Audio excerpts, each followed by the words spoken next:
And just clarify. If we are live, what's up, the Auburnator? Welcome on in to this live show of the WarTidePodcast. Yeah. I think we're live. There, looks good. All right. With that being said, we're going to get straight into it. What's going on YouTube? Welcome on in to the WarTidePodcast, where we stream every Monday. It's about 7:15, and we're going to be doing that for the rest of the football season as football is officially back.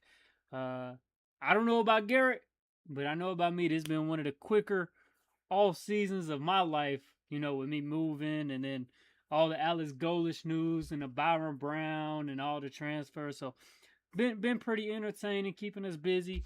But before we do anything else, just want to give y'all the word of the day. And today is Psalm 118, verse 24. This is the day which the Lord hath made. We will rejoice and be glad in it. So obviously with college football coming around, we all excited. We all filled with joy, right? But, to me, that verse is saying today, not tomorrow, not Saturday, not NFL Sunday, but today, the Lord has made. So be glad every day that He has made the day for us to go out and take the best or make the best of any opportunity He gives us. So that's kind of just what I wanted to say there. With I know, that's what the whole podcast is for, is we get excited about all these sports, but just remember that every day that you wake up, the Lord has made it that way. So y'all just remember that as y'all go every day. Just be joyful, be glad, and be excited for every opportunity that comes your way. And one more thing I did want to speak on before we started was I don't know how you feel about it, Garrett, but all of this, stuff about the NFL players coming back. I know we talked about some stuff during the off season, but me personally, and I'm sure Garrett will agree a little bit, that we started this podcast to talk about football, to have fun, and so I don't want to say that we won't ever talk about that stuff, because if it gets serious, we obviously will. But I know that I started this podcast with Garrett so that way we could enjoy college football and just have fun speaking about it. So I don't like to dwell on what's diminishing this product. But unless it gets serious, I don't think I know I don't really want to talk about it on the podcast unless Garrett has any pushback on that. Nah, not really. Not really. I'm glad we agree. But yeah. With that being said, we're gonna get straight into it. Um, just talking about the last of the Auburn preseason stuff and the Alabama preseason stuff. Auburnator, you're right. Jesus is king. Amen. But I guess I'll speak with the Auburn side because there's really not too much more left to be spoken about, and I know there's more for you on the Alabama side to speak about. As far as I know, all these position battles are really getting closed up.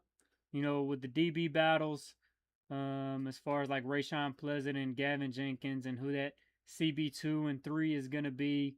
That'll kind of come into fruition. It kind of sounds like Rayshon Pleasant is set to take that role, but I wouldn't be surprised if Gavin Jenkins took over. And then as far as guard goes for the offensive line, last I heard was Strand, that he made a real final push over Derek Plaz. So he should be the starting guard.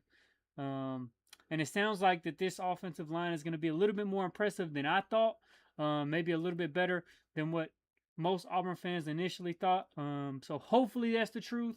That's what it sounds like. Nobody's saying that.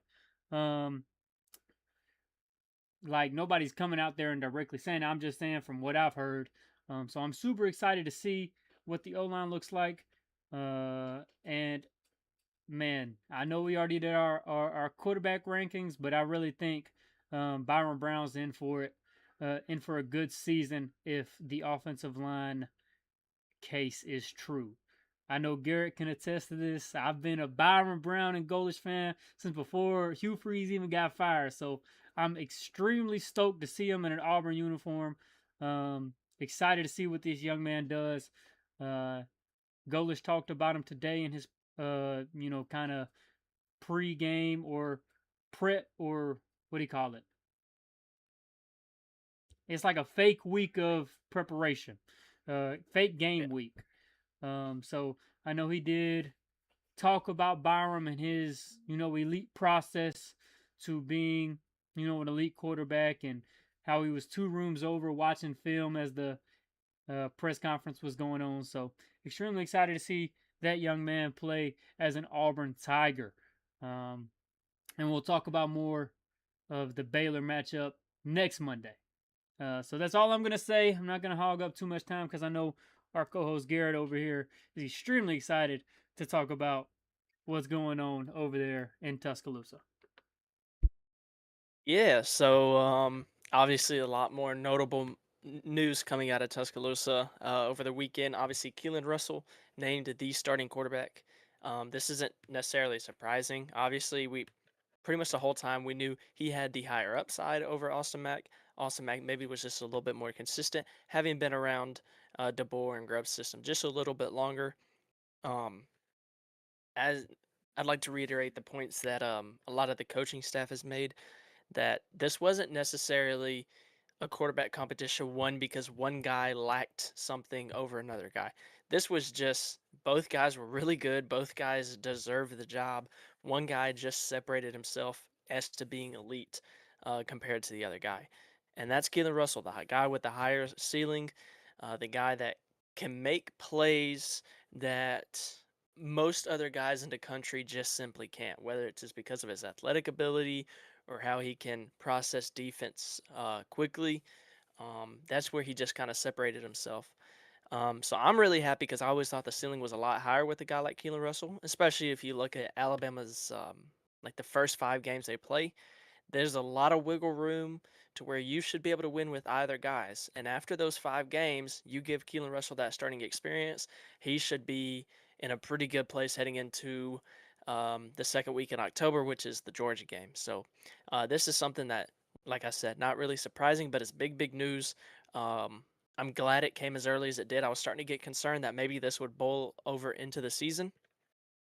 Really glad that it hasn't. It tells me that this was a sure thing. The coaching staff isn't just doing this because they have to. They know Keelan's a guy. It also tells me that Keelan's going to be able to get first team reps from here on out, all the way up until week 1. So that's really nice to hear. But getting all that out of the way, in other news in fall camp, Noah Rogers, he is a guy that came over from NC State, wide receiver. He's supposed to be pretty good for Alabama this year. Going to be getting a lot of touches. In the spring, he had a lower leg injury, I believe, tore something in his knee. Never a good injury to have. But he is back practicing already, which is way ahead of schedule. Now he's, not taking contact. He's not going to play week 1. Probably not going to even play week 2. Probably be a few weeks into that. But it tells me that he is recovering very well, which is very important because we need him back in game shape by the time we hit that midseason stretch of Georgia, Tennessee, A&M, and LSU. And looks like that is going to be the case. The running backs seem to be coming along. Obviously, that is one of the two big questions on this team. That and the offensive line. Um, Trayshawn Brown, true freshman, 3-star. Learn his name now. He's going to be important. He will have a major part in this offense, and that seems like, oh well, there we go. If a 3-star freshman is playing for Alabama at running back, that's how you know the running back position is really bad. This dude is a stud. He is a guy that fell under the radar. He's probably going to come in and have an immediate impact because he's earned it, because he's really that good. Um, some people say he's even the second best running back on the team already as a freshman. So really excited to see what he can do. Talent at the running back position is certainly not a question. Obviously, the main question, offensive line. don't really have a whole lot to say about it. Seems like they're kind of finally getting into their deciding who their starting lineup is and sticking with it and letting them grow together, getting as many snaps as possible, which is really important for the offensive line. Um, I know I've heard people say that obviously the offensive line right now is not great, but it is moving along and that it is ahead of where most people thought they would be at this time, which take that what you will. Doesn't necessarily mean they're great, but it means they're better than what we thought, which is we'll take that. We need anything we can get. So, um, still have a lot of work to do on the offensive line, but it is looking like not going to be quite as bad as we thought. Probably still going to be pretty bad, but not quite as bad. But that's where Keelan Russell just elevates your game so much because he can get out of the pocket and make things happen when plays break down. His threat to run the football, his threat anytime he goes to hand the football off, somebody has to respect the fact that he could pull it himself and take off. Um, I like to imagine that the running game 2 years ago with Jalen Milroe was just as bad. We just didn't know it yet because we had Jalen Milroe. Keelan can't run quite like Jalen Milroe did, but he can run the football. And that I think is going to open up a running game just enough. And if he can sling that rock, which I'm pretty confident he can, our offense, at least by the time we hit that middle of the season stretch, should be clicking pretty well. And this would probably be one of the best offenses it'd probably be the best offense we've seen so far in the DeBoer era. Um, Interestingly enough, this is the first quarterback in 20 years for Alabama that has not been coached by Nick Saban. 20 years, 2006 was the last time a quarterback suited up for Alabama, having never been coached by Nick Saban. So this is officially the post Nick Saban era. Pretty much every remnants of him, player wise, staffing wise, is gone outside of a few small outliers here and there. So this is, hey, you you talk about you just moved. Um, if you move into a house, yeah, it's a new house, but if you got all the old owner's furniture and appliances, it doesn't really fully feel like yours until you get all of your stuff in there. So this is DeBoer's house now. This is all his furniture in there, and I think that's a good thing. I think he's comfortable. I think he really feels like it's his team now. And he's a really good coach, so I'm gonna trust that the product that he's gonna put on the field this year is gonna be good. One last thing before we move on. Defensive line was kind of a question. They were good last year, but they weren't dominant. They really want to be dominant this year. So they got a lot more big bodies. This defensive line, all reports from the spring have been that they're going to be really good. This defense that was already really good, probably have the best secondary in the country, is only seeming like they're getting even better because the defensive front is impressive to say the least. Unblockable is a word that got thrown around a little bit. Granted, remember the offensive line they're going against is a brand new offensive line and a not as talented offensive line. But still a really dominant defensive front, a deep defensive front. I believe we had an injury today, but still a deep defensive front. Question on the defense's linebackers, and that's not more so a question as much as it is they're just not as good of a position group as the other position groups on defense. They're still really good. They're just not really great like the other position groups. So they're going to be solid as long as we can just have a couple game records in there. Obviously, Jan Pierre who's going to be phenomenal for Alabama this year. Probably be a double-digit sack guy. He'll cause havoc in the backfield, which is what we need, especially to start the season as we're trying to implement a new quarterback. So overall, I'm getting really high on this team. I think the ceiling just over the past week has risen massively from where it was when we entered fall camp. So that's really exciting. Now it's just time to get out on the field, and a lot of people have had some stuff to say over the offseason. I'm just ready to see what this team can do. Yeah. What this tells me most is that Kalen DeBoer, I mean, I don't want to say knows something that we don't know because obviously he does. He's the head coach, but he has a lot more confidence than most people would think. That's what that move tells me with starting Keelan Russell, and I found out it's Keelan Russell, not Keelan Russell. Yes, So if I Keelan. say Keelan, Yeah. I'm the wrong. Make sure I don't say that. I don't want to disrespect that young man, but but this tells me that those receivers are a group of receivers that are ready to ball out. It tells me, the only thing that it tells me about the offensive line, um, is that it can be questionable because the reason you would start Keelan Russell over Austin Mack is mobility, obviously. But it tells me a lot about the offense, that he can elevate the run game. Keelan Russell can, that these receivers are ready to go make plays, and that this defense might potentially be the best defense in the Kalen DeBoer era. And if I had to put money on it, I would bet it that they are. It's probably one of the most talented groups he's had. And like you said, that defensive line is nothing to play with. So I do think that this move is a move of confidence, not a move of, well, we have nothing to lose, so put out this guy with all the potential. That's what it says to Yeah. me. I can't speak for everybody else. But if you start a guy like Keelan Russell over Austin Mack, in a year where you just got paid all this money and you're not approaching recruiting the same way, it tells me that you're ready to put a lot of confidence and trust into this young man, and that you think he can go win you some big time football games. So that's what it tells me. That's what it lets me know about this Alabama football team. And when we did our predictions, that I think I said around 10-2. So as far as I'm concerned, I have no reason to back off of that. And I'm sure you feel the exact same way as what I just said, is that this was a move of confidence. Yeah. And see, that's look. Uh, Kalen DeBoer. No matter what you think about him, one thing you cannot question is that he knows quarterbacks. He can coach the quarterback position. He can recruit them and he can coach them at a very, very, very high level. So Kalen DeBoer's like this is not one of those situations. You see this a lot where sometimes the younger guy with a higher upside gets the job just out of pure like we just gonna hope the upside hits. You see this happen all the time. This is not one of those cases. Kalen Russell didn't win this job off of upside. Yeah, that helps. He won it because he earned it. Kalen DeBoer is not going to put a guy up there just because, oh, he can be better. And if anybody can get the best out of Keelan Russell, it is Kalen DeBoer. There are a few guys in the country that can coach the quarterback position better than Kalen DeBoer. That is one thing you cannot take away from him. His time as a head coach at Alabama, at Washington, before Fresno State has proven that. So this is not a decision out of desperation. This isn't a decision based off what the fans want. This is a decision based on who Kalen DeBoer thinks gives this team the best chance to win. Um, which makes me super excited. I'm super pumped for this.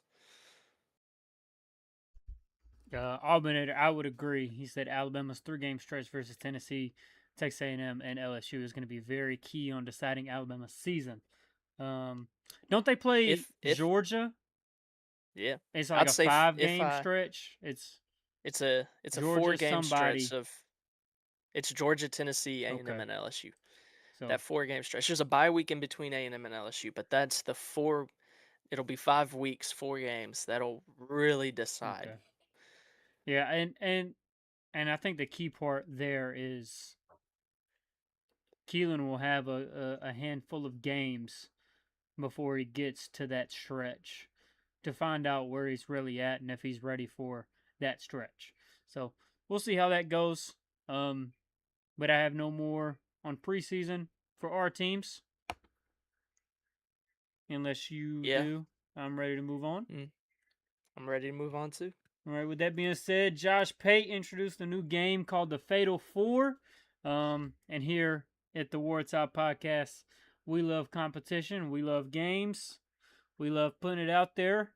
I'm not saying we're gamblers because I don't put money on games. I know that. But, just a little fun competition between each other. We have not spoke anything about our Fatal Fours. This will be the first time that we've talked about it, and I want to say this. I think we should just say how many teams we have listed, so that way we can't, just take out any eliminating factor that one could say, they heard less, and then they just took out a team. I was gonna propose the same thing, so that works. Let's do it. Okay, I have 13 teams in my Fatal Four. Son of a gun, I have 15. Okay, I gambled a little bit. I feel like there's some teams that you put in there that I didn't, just so I could have the less amount of teams. Do you want to go one for one, or you want to give your list and I'll give my list? Let's go. Let's go one for one. Since you have less teams, you just say your team, and I'll just say if I have it in there. Okay, I have Miami. I have Miami. I have Notre Dame. Let me find my thing. I also have Notre Dame. Okay, I have Indiana. Of course. Georgia. Yep. Texas. Yes, sir. Ohio State. Yep. Texas A&M. Yes. Alabama. Always. Michigan. I do not have Michigan. Okay. I have USC. Yeah. Oklahoma. Yep. Texas Tech. Yep. And my final one, this one's going to be surprising, probably to you, BYU. I have BYU. Okay. That surprises me that you put BYU there. Yeah. So, let's see. The two teams that I have that you do not are, let's see, that's LSU. You don't have LSU? Nope. Okay. $40 million, you're not going to put them in? Nope. All right. And I don't believe you said Ole Miss. Nope. Best backfield in the country? Yeah. All right. Can I ask you why Michigan? I'm very high on Kyle Whittingham. And what Michigan has over there, they're gonna have a top tier defense. And I'm also super high on the development of Bryce Underwood. I just think he's gonna take that next step. I think this offense will allow him to be more Bryce Underwood than what he was last year. He looked very limited last year. And it's not a schedule that's impossible. It's not like the easiest schedule in the world, but for Michigan, it looks very doable. Like I said, I believe in Kyle Whittingham. I believe in the development of Bryce Underwood, and I believe in that Michigan defense. All right. So, I just didn't leave Michigan because their schedule is fairly difficult for them. It's not insanely difficult. It's doable. I really doubt the upside of them. The way I viewed it is if you get in and get a first round bye, you win one game and you're in the Final Four.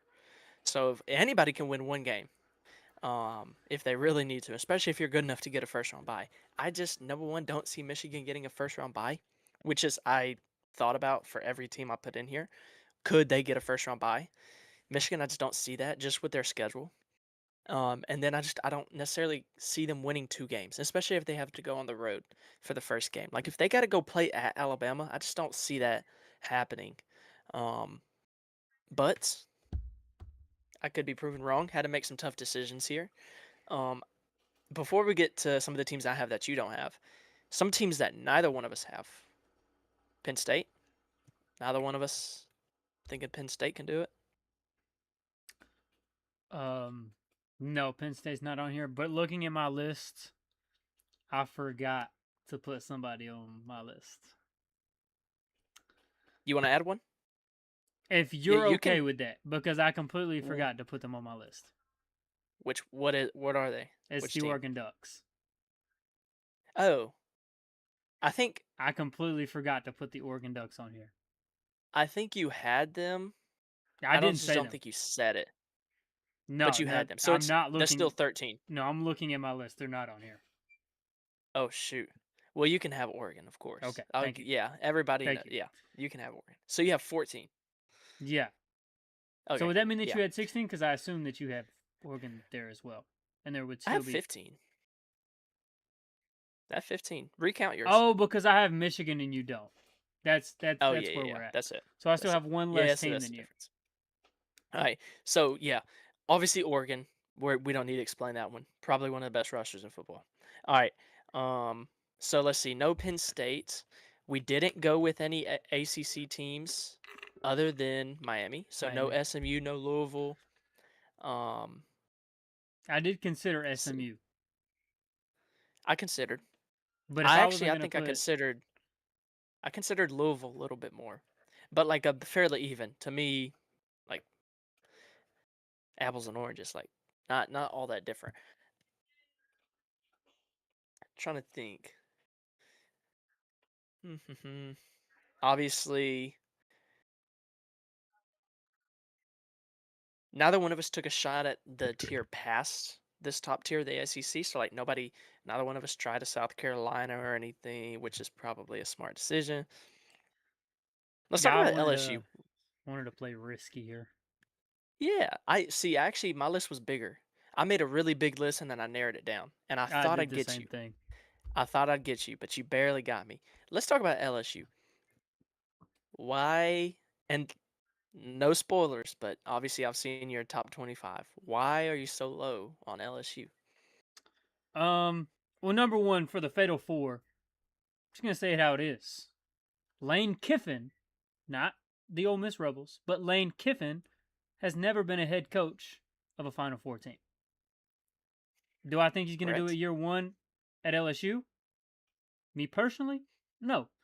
Um, and number two, I just think, look, Lane Kiffin has been one of the kings of the transfer portal, but you gotta. Here's how I see it. There's a 100 something man roster on a college football team. I'm pretty sure there's 52 new players on this LSU team. That means 52 players left. That means that there were 52 players on the team last year that are currently not on this team anymore.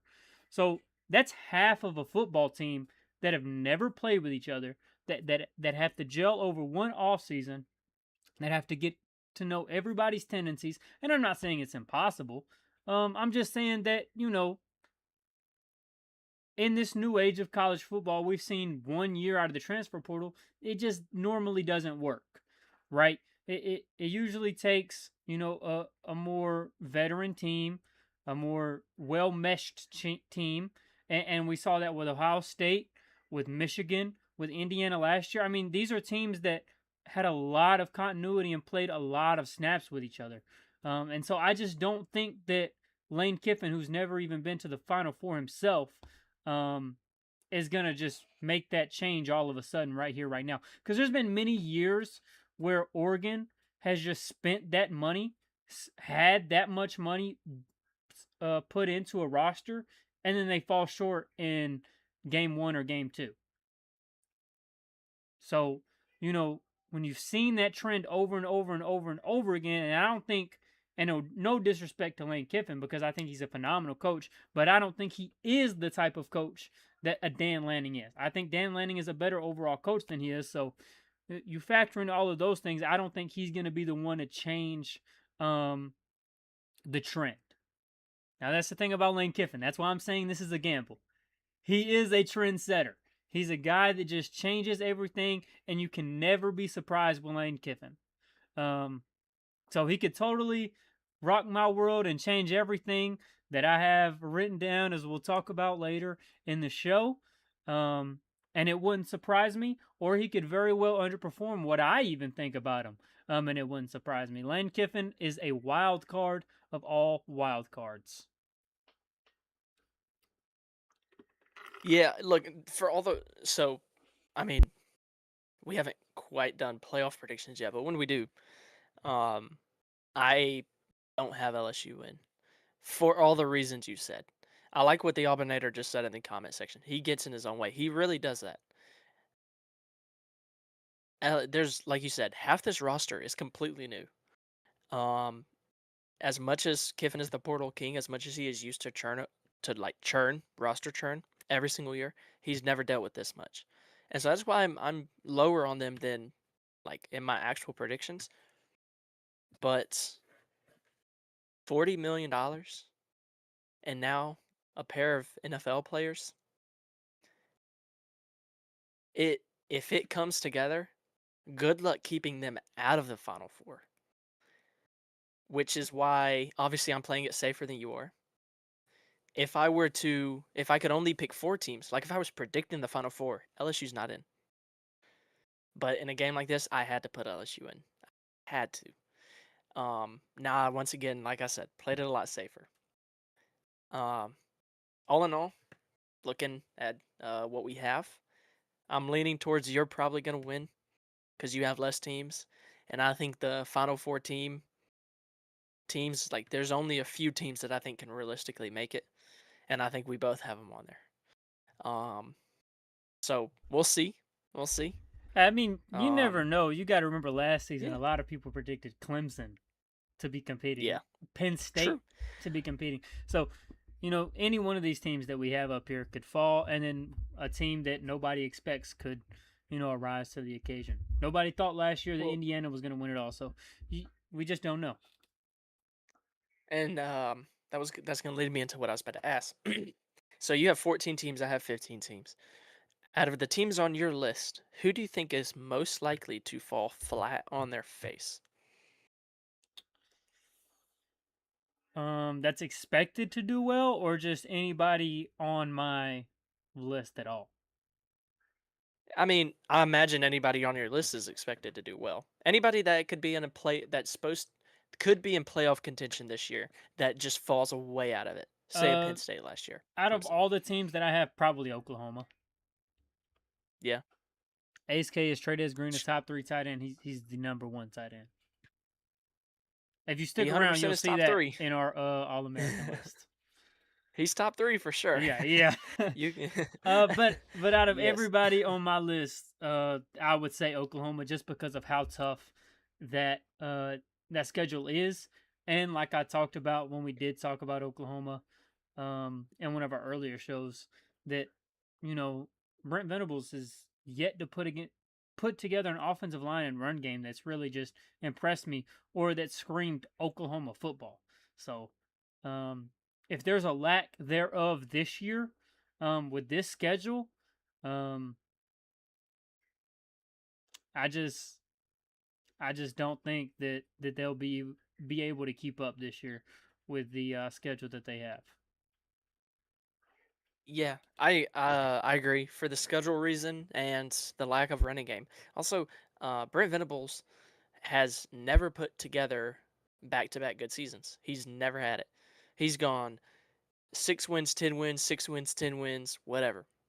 Never put it together. So if history repeats itself, he's gonna go 6-6 this year, and that would be embarrassing because he just got paid big time, The right? only Um, pushback I would have to that point is, QB history. So like it yeah, went Caleb Williams, and then wait, no, that was he never not had Brent Caleb. Yeah, Venables. Yeah, sorry. Um, who did they have that one year? I can't remember. But I was know it they had Spencer Rattler somebody. or was that? No, this was after Spencer Rattler, but this was before Jackson Arnold. It was a quarterback before Jackson Arnold. He did pretty good, and then it was Jackson Arnold, and then it was John Mateer, and so now this will be John Mateer's second year, and what I'm getting at is this will really be the first time in Venables' Oklahoma career where he's had the same quarterback twice. Like every time they're just there for a season and then they're gone. Um, so I do think that has something to do with it, which is why I'm so high on him, and I'm not really playing into that. But again, you are correct. It has been a roller coaster of sorts over there in Norman, Oklahoma. Definitely. So for me, if one of these teams were to fall off the face of the earth, huh? No, I'm gonna go. I'll go LSU, just partially because of schedule, and also like if it doesn't work, it could be bad.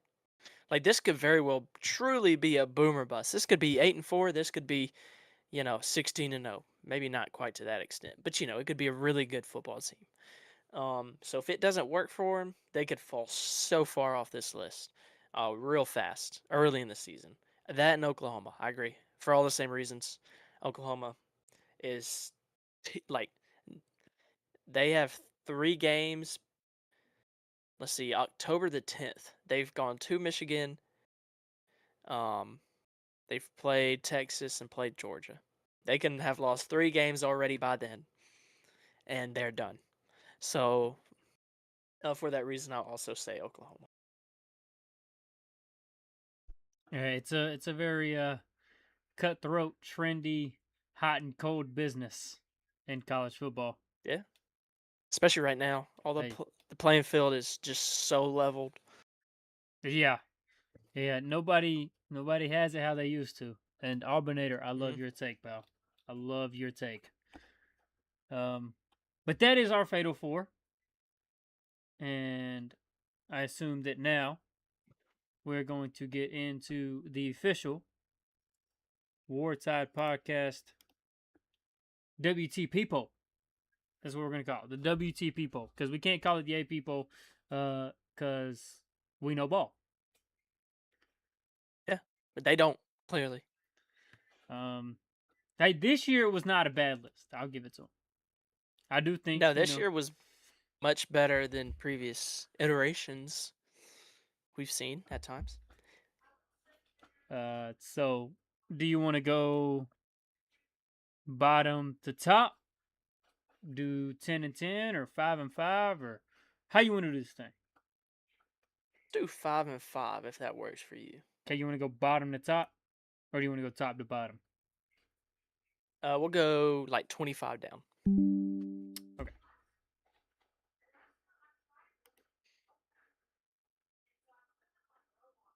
I agree, Auburnator. I agree. What do you say? Said that he had to give the AP props for not ranking Florida. Ooh, y'all better hate mine then. Garrett. All right, I'll start. From 25 to 20. At 25, I told you this over text message. I'm high on Nebraska. This is the only team I have in my poll that didn't receive a singular vote from media, AP, or coaches. That's the only team. I just had to throw them in there. 9-3 season incoming. 24, I have my G6 school that I think will eventually make the playoffs, and that's UNLV. Partially because Dan Mullen and UNLV went 10-2 last year. Partially because I'm an Auburn fan, and I'm happy for any former Auburn player as long as they didn't bash the program after they left. So I'm cheering for Jackson Arnold. I don't care what any other Auburn fan says. I love the guy. I love Ashton Daniels. I was wrong about him last year multiple times. I said, hey, he can't do this at Stanford, so why can he do it at Auburn? And he looked like one of the best technically sound quarterbacks I've ever watched. But Jackson Arnold's at UNLV. They went 10-2 last year. Dan Mullen has an electric offense, so I have them as my G6 school. At 23, Virginia Tech. Look, he brings his whole roster over here. Well, not his whole roster, but he brings a good chunk of his roster over here. Let's be real. It's the ACC. I'm not saying they're going to compete for the ACC championship, but 9-3 from the Virginia Tech Hokies is not impossible. And I would probably predict it. 9-3, 8-4. At 22, I have Iowa. Iowa hasn't done anything less than 8-4 in like 10 years. So why would they now? Got to stick with Mr. Consistent. And I heard that there's a quarterback battle with another former Auburn guy named Hank Brown. So, he only had a few starts over here at Auburn, but once again, if he gets that job, I support every former Auburn player. At 21, I have Tennessee. This is kind of one of those where they could fall out of the rankings. They could be higher than I have them ranked. I think they'll finish somewhere 8-4. But 8-4 in the SEC does get you a little higher than 8-4 somewhere else. And then at 20, I have Washington. I think it's Demond Williams Jr. I'm just making sure I say that correctly. Demond Williams Jr., that dude's a baller. He can sling the rock. He can run the ball. That offense is going to be good. I don't know of too many people that they lost in the transfer portal this last year. I'm sure they lost people. But I haven't heard anything like detrimental to where they couldn't replace it. And I've heard some solid praise from this Washington team, and that they could really surprise some people this year. So in my 20th spot, I have Washington Huskies. All right, so to get mine started, 25, I have Tennessee. This is solely the reason why I have them this far back is solely because of the injuries to their defense. They lost a guy who was going to be important, not on the team anymore. Um, and then depth at wide receiver is kind of a question. And of course, they have a true freshman, as was announced today, starting at quarterback. I think that was the right decision, but a lot of uncertainties. And for that reason, I just barely put them in the top 25. Once again, it's just those injuries. I know you can't help it. Those injuries have been killer on defense. Um, and I'm a Tennessee hater, so I'll do what I want. 24, everybody's favorite team on this podcast. It is the Florida Gators. Look,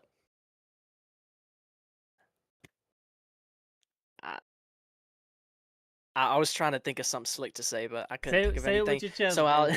Say it with your chest. We look, we good. look, look, look. I'll fall for it again until they prove me wrong. This is a new head coach. It's not Billy Napier. I'll believe in Florida. Look, everywhere you look, power ratings, they're in the top 25. So as far as my preseason poll, I'm gonna put them in my top 25. You'll notice I don't have a G5 in here because don't think there's a G5 team that's like a top 25 team in the nation, like if they were to play each other. But as the season goes on, a G5 team will eventually make it into my poll. But to start the year, I just don't for now. All right, 23, Iowa. I'm really high on Iowa. They have a lot. They could ruin some seasons this year, and they might. I might even predict them to. I don't know. We'll see. Um, but I'm really high on Iowa. Look, we know that defense is going to be great. We know the running game is going to be great. We know their floor is so unbelievably high. The question is their ceiling. And the question has always been their ceiling. They can never get over that hump. To be fair, nobody ever expects them to get over the hump. They do exactly what they're supposed to do, nothing more, nothing less. Good for them. That's why I have them at 23. Really good football team, but as always, lacking in the offensive side of the football, specifically in the passing game. 22. This is where I have Houston. I'm really high on Houston this year. They are a major player in the Big 12. That Week 3 matchup, it's on a Friday night versus Texas Tech. It's going to be at Texas Tech. Could be end up being the most defining game in the Big 12 all year long. And it's super early in the season, so we'll see what happens. But if that's a game Houston ends up winning, watch out. Because then it's off to the races. Because no schedules in the Big 12 are all that hard. You just have one or two get you games every now and then for some of the top teams. Staying in the Big 12, 21, I have Utah. Um, really high on Devin Dampier, one of the best quarterbacks in the nation, in my opinion. They're obviously first time head coach, but this is a guy who's been in that program since like I was born. So the only thing different in that program is where his office is. Other than that, it's relatively all the same. They lost a couple guys to Michigan, but honestly kept a lot of it too. They're always going to be a really solid football team, and just like every year, they will be competing in the Big 12 again this year. And then 20, I believe you had Washington at 20. I also have Washington at 20. Um, they almost lost their quarterback to the portal. He entered the portal. They did what they had to do to keep him. He stayed around. They have a fair bit of continuity. Big fan of Jed Fish. We were talking last year many times throughout the season that Jed Fish wanted out of Washington. Jed Fish is still at Washington. So I think they continue their upward trajectory. Looking at their schedule, I don't have it in front of me, but I know they're back. Like their games in November, I think they play like Oregon. I think they play Indiana. Um, maybe they get like a USC or somebody in there. Like they get three big teams in November, and they can ruin some seasons late, or they can fall off the face of the earth. They're going to have opportunities though, and they are going to be dangerous in the conference. Not necessarily to win it, but to ruin other teams' chances of winning it, which is what makes college football so great, in my opinion. I agree. And the day that we lose that to a 24 team playoff will be the day that I am in a deep, dark depression. Yes. But that has nothing to do with right now and the current moment. But for now, I will go from 19 to 15. And at 19, I have Louisville. Um, I do think Jeff Brom is a fantastic, amazing coach.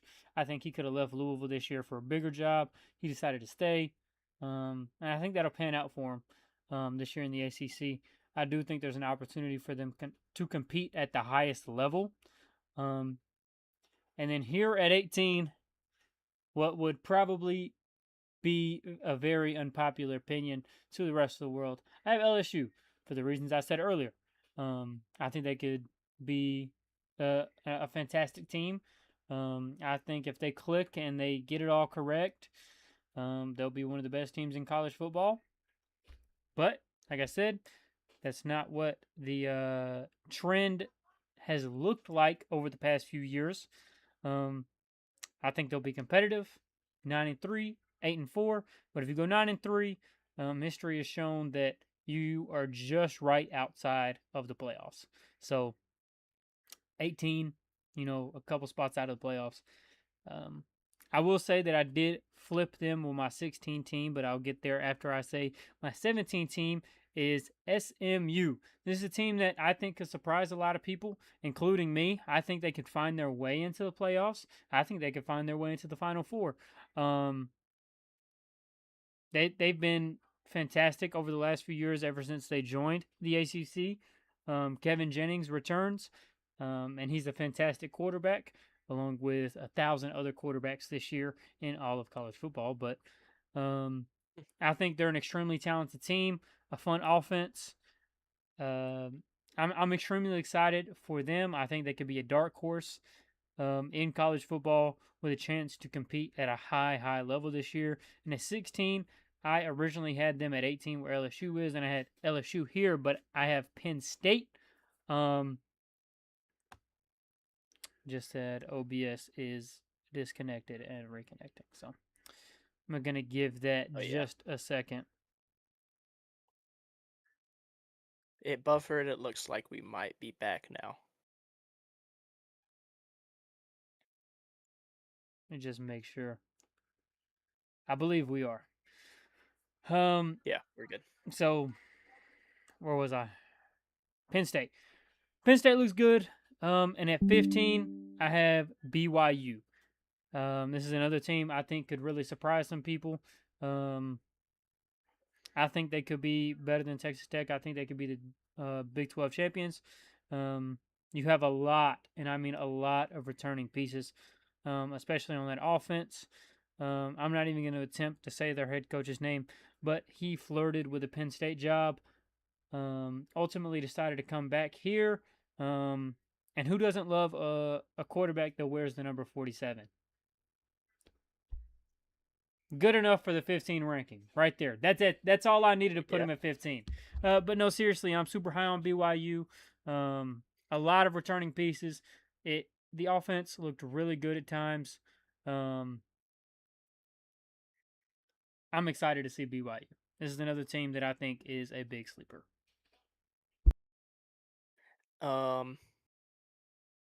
To start off, I will address some of the accusations made in the comments about me not wanting to rank Tennessee.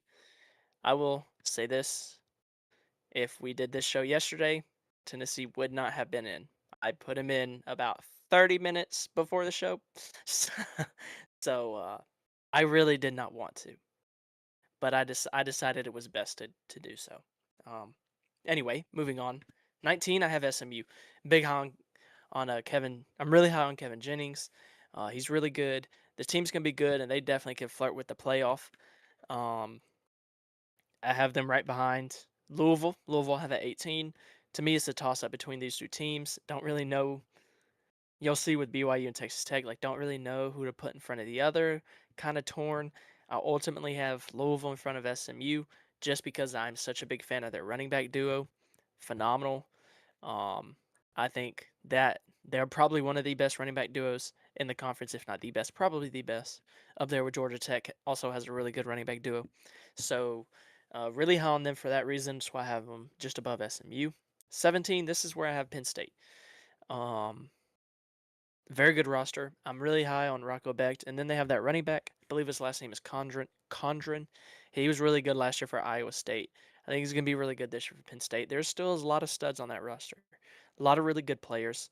And Matt Campbell's a really good head coach. So although I don't think um, Penn State is really a national title contender, which is why I didn't have them in my Fatal Four, but this the schedule should make it fairly easy to keep this ranking, maybe even move up a little bit at times throughout the season. 16 is where I have Michigan. Obviously, I have some concerns and questions about Bryce Underwood. How does he continue to develop now that he has a real coaching staff around him? And then, obviously, there's not a ton of newness, but there is a good bit of newness um, around this program. So, how do they handle it? Um, Overall, I just think there are 15 teams better than Michigan. And then at 15 is where I have BYU, same as you. High on Bear Bachmeyer, high on their coach, also not going to pronounce it like you said. Could have gone to Penn State if he wanted to, decided not to. And this is a really good team. So they, we'll get into playoff predictions eventually, but they may or may not have a spot in my playoff. We'll see. We'll see. Not going to say anything yet, but I'm really high on BYU.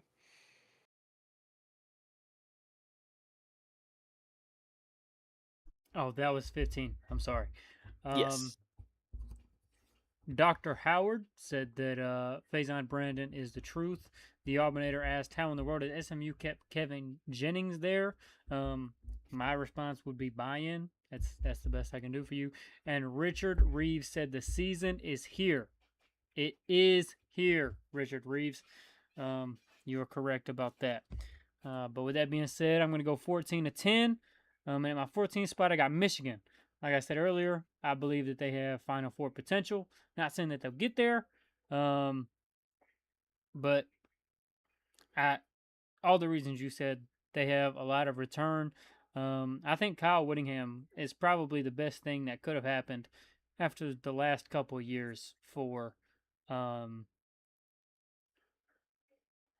Michigan scandals. We're going to say that. I think this is the best opportunity that they could have found themselves in. Out of all of that, how, after like 3 straight scandals, do they get into this opportunity? I don't know. That has nothing to do with me. 13, I have Texas Tech. Look, there's a reason they're this high. Nobody in the Big 12 spends anywhere close to the money that Texas Tech spends. And for that reason, they're going to have an edge on every other school in the Big 12. We saw last year that might not be enough to win the biggest game on the biggest stage, but we'll see. But just let alone from what they did last year, they get the respect to be in my top 15. At 12, this is a prove-it year for Lincoln Riley. So I have USC. I'm pretty high on them. I think this is the best defense that they've had. This is the best year that they. This is the best defense that they've had. Evil says that's a good one. This is the best defense they've had in the Lincoln Riley era. I'm very high on Jaden Mayava. A gunslinger over there. I think he's an absolute dude throwing the rock. And at 11, I have Alabama. I'm not really buying into all the media talk. Like I've said it multiple times on the show that this is the most disrespected I've ever seen Alabama in my life. And I'm not saying I hate that. I'm not saying I'm mad at it. I'm just saying that I'm not ready to bite into it yet. Now, if they go and have a bad year, I'm all for it. But I know not to let my guard down with them Bammers over there. So until they prove me otherwise, they have to be somewhere ranked in my top 15. And on this list, they find themselves at number 11. Number 10, Ole Miss. I feel like this is high for Ole Miss, but I do have to give them the respect after the way they performed in the playoffs. I don't think that's something to overlook. I just have a lot of questions when it comes to the offensive side of the ball. and quite frankly, the defensive side of the ball. Um, just with how the play calling is going to go, um, I think Pete Golding is a fantastic defensive mind, but I think that's his own problem. I think he knows that he's a fantastic defensive mind and tries to be a fantastic defensive mind at points and times where he just has to play it simple. So if he relinquishes those play calling duties, maybe the defense will absolutely destroy, and we'll have to see what they do offensively. Mm, yeah. Let's see. All right. For my 14th team, this is where I have Texas Tech. Now, this is solely like they would be so much higher if they had Brendan Sorsby, but I'm not confident in Will Hammond. Why am I not confident in Will Hammond? Because Texas Tech clearly is not confident in Will Hammond. They've they tried to get somebody in the spring or in the winter. When that didn't work out, clearly they've tried to get somebody over the summer. They've tried and they keep failing, and he's hobbling around on one leg. I cannot put them any higher. They have by far the best roster. If you take away the quarterback position, by far the best roster in this conference, and it's not really that close. That quarterback position scares me though. Also, they don't play that tough of a schedule. So when somebody does play them, that's really good. Example, Big 12 championship, college football playoff. I'm afraid they're going to get smacked. So that's why I have them at 14. 13, this is where I have USC. This is make or break it year for Lincoln Riley. He is probably the only coach in the country that has to make the college football playoff or he is fired. Um, that is a very unique situation. Um, very similar to how the situation felt around Kalen DeBoer last year. Um, Kalen DeBoer lived up to it, got an extension, yada yada. Will Lincoln Riley do the same thing? I don't know. We'll see. I'm high on Maava. I know there's a bit of debate going around in the comments section right now about Maava. I'm high on him. Don't necessarily know if I'm Heisman high, but I do think he is a Heisman contender. Um, I mentioned it last episode. Their center unfortunately did go out with a season-ending injury, and for a team that is going to rely heavily on being better in the trenches than they ever have been under Lincoln Riley in the Big Ten, that is a huge blow.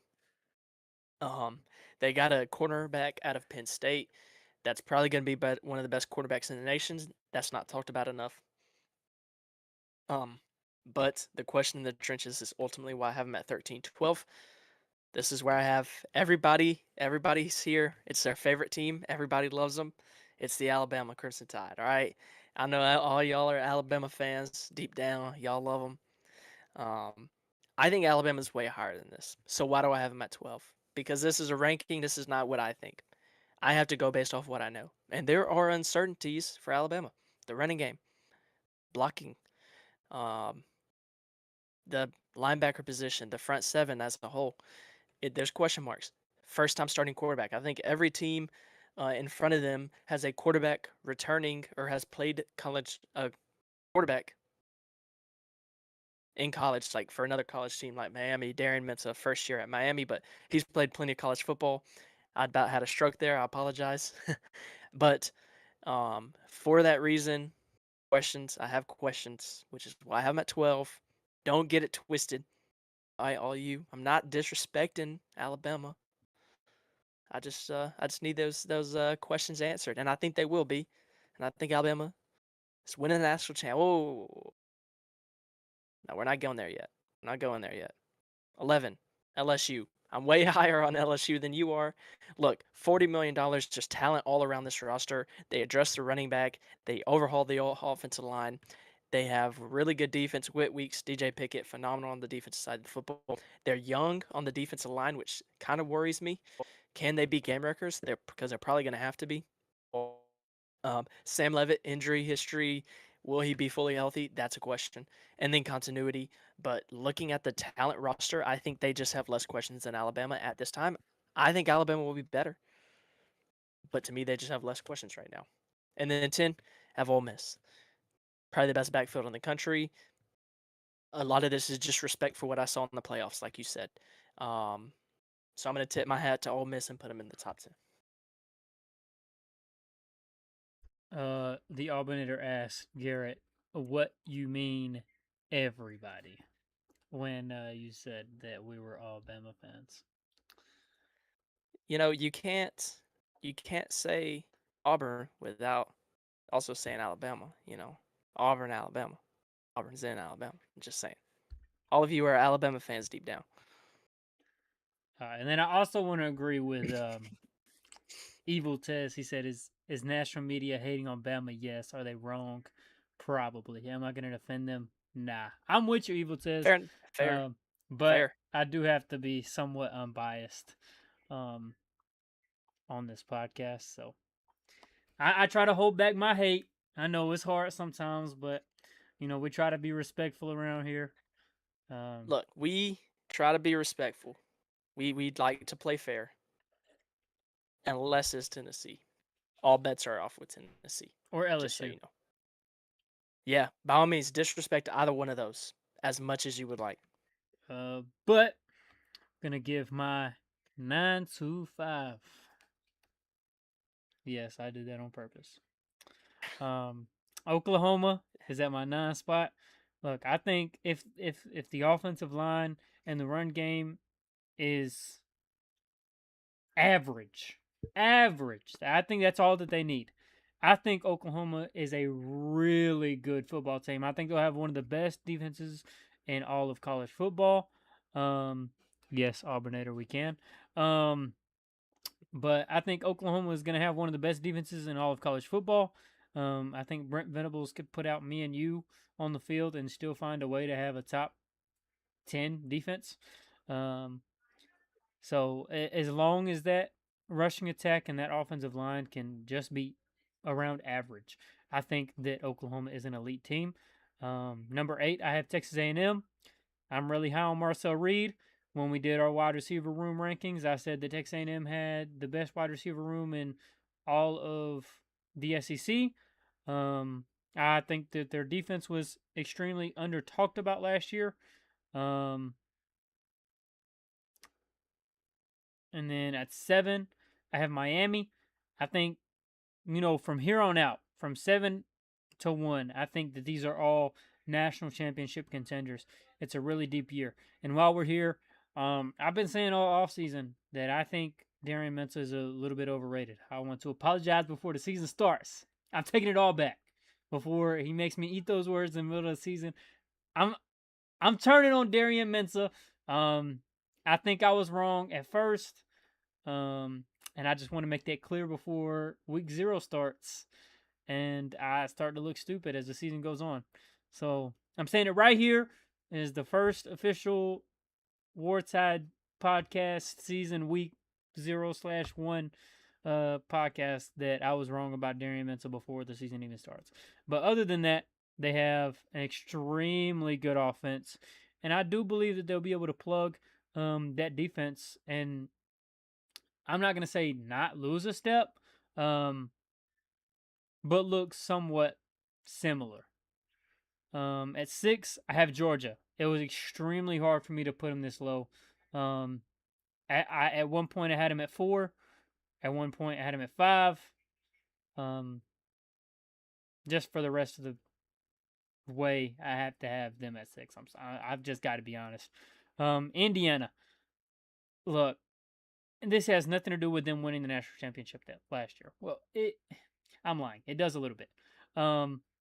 The truth is that Indiana won last year with a good roster who had experience and played a lot of snaps.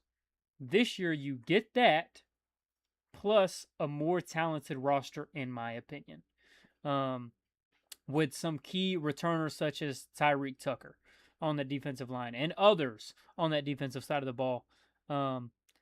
Look, I think this year's Indiana is everything that last year's Indiana was, just a little bit better. I think the talent is better, in my personal opinion. So I couldn't leave them out of my top 5, which is why it was hard to put Georgia out. I just had to give it to Indiana because they won last year with what I think is less talent.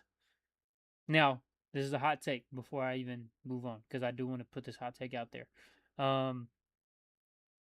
Mendoza is a better quarterback. I think Josh Hoover, talent-wise, is a more talented quarterback than Mendoza. I don't think he's near as smart. I don't think he's near as the game manager. But when you talk about arm talent, you talk about athleticism, I think Josh Hoover might be more talented. The Auburnator, that yes, I think so. I think that might be a hot take. I'm not saying that he's going to beat Mendoza. I don't think he'll be better than Mendoza.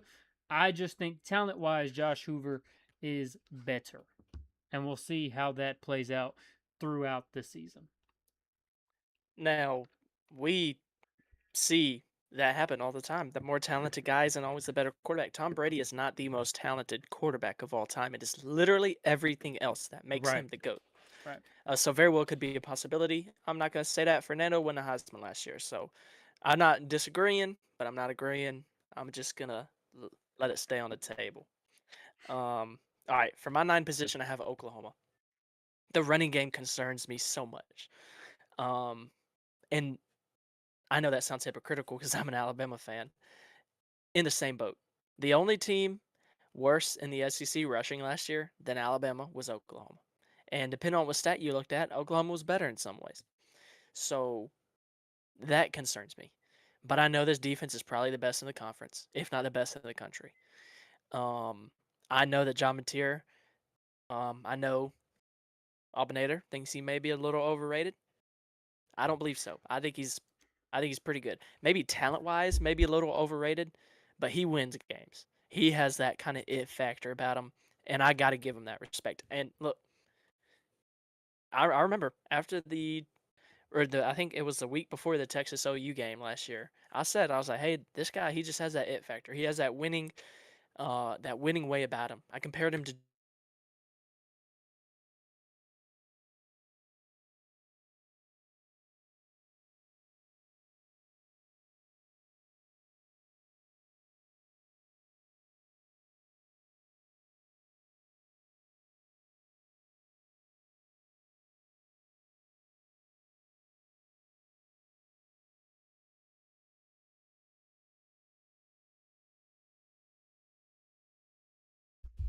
Chat, I don't know if, like, it's me, or if it's Garrett.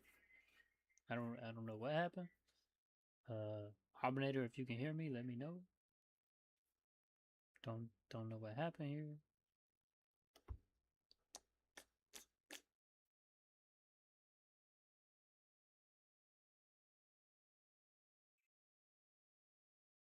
Okay. I think it's our boy Garrett.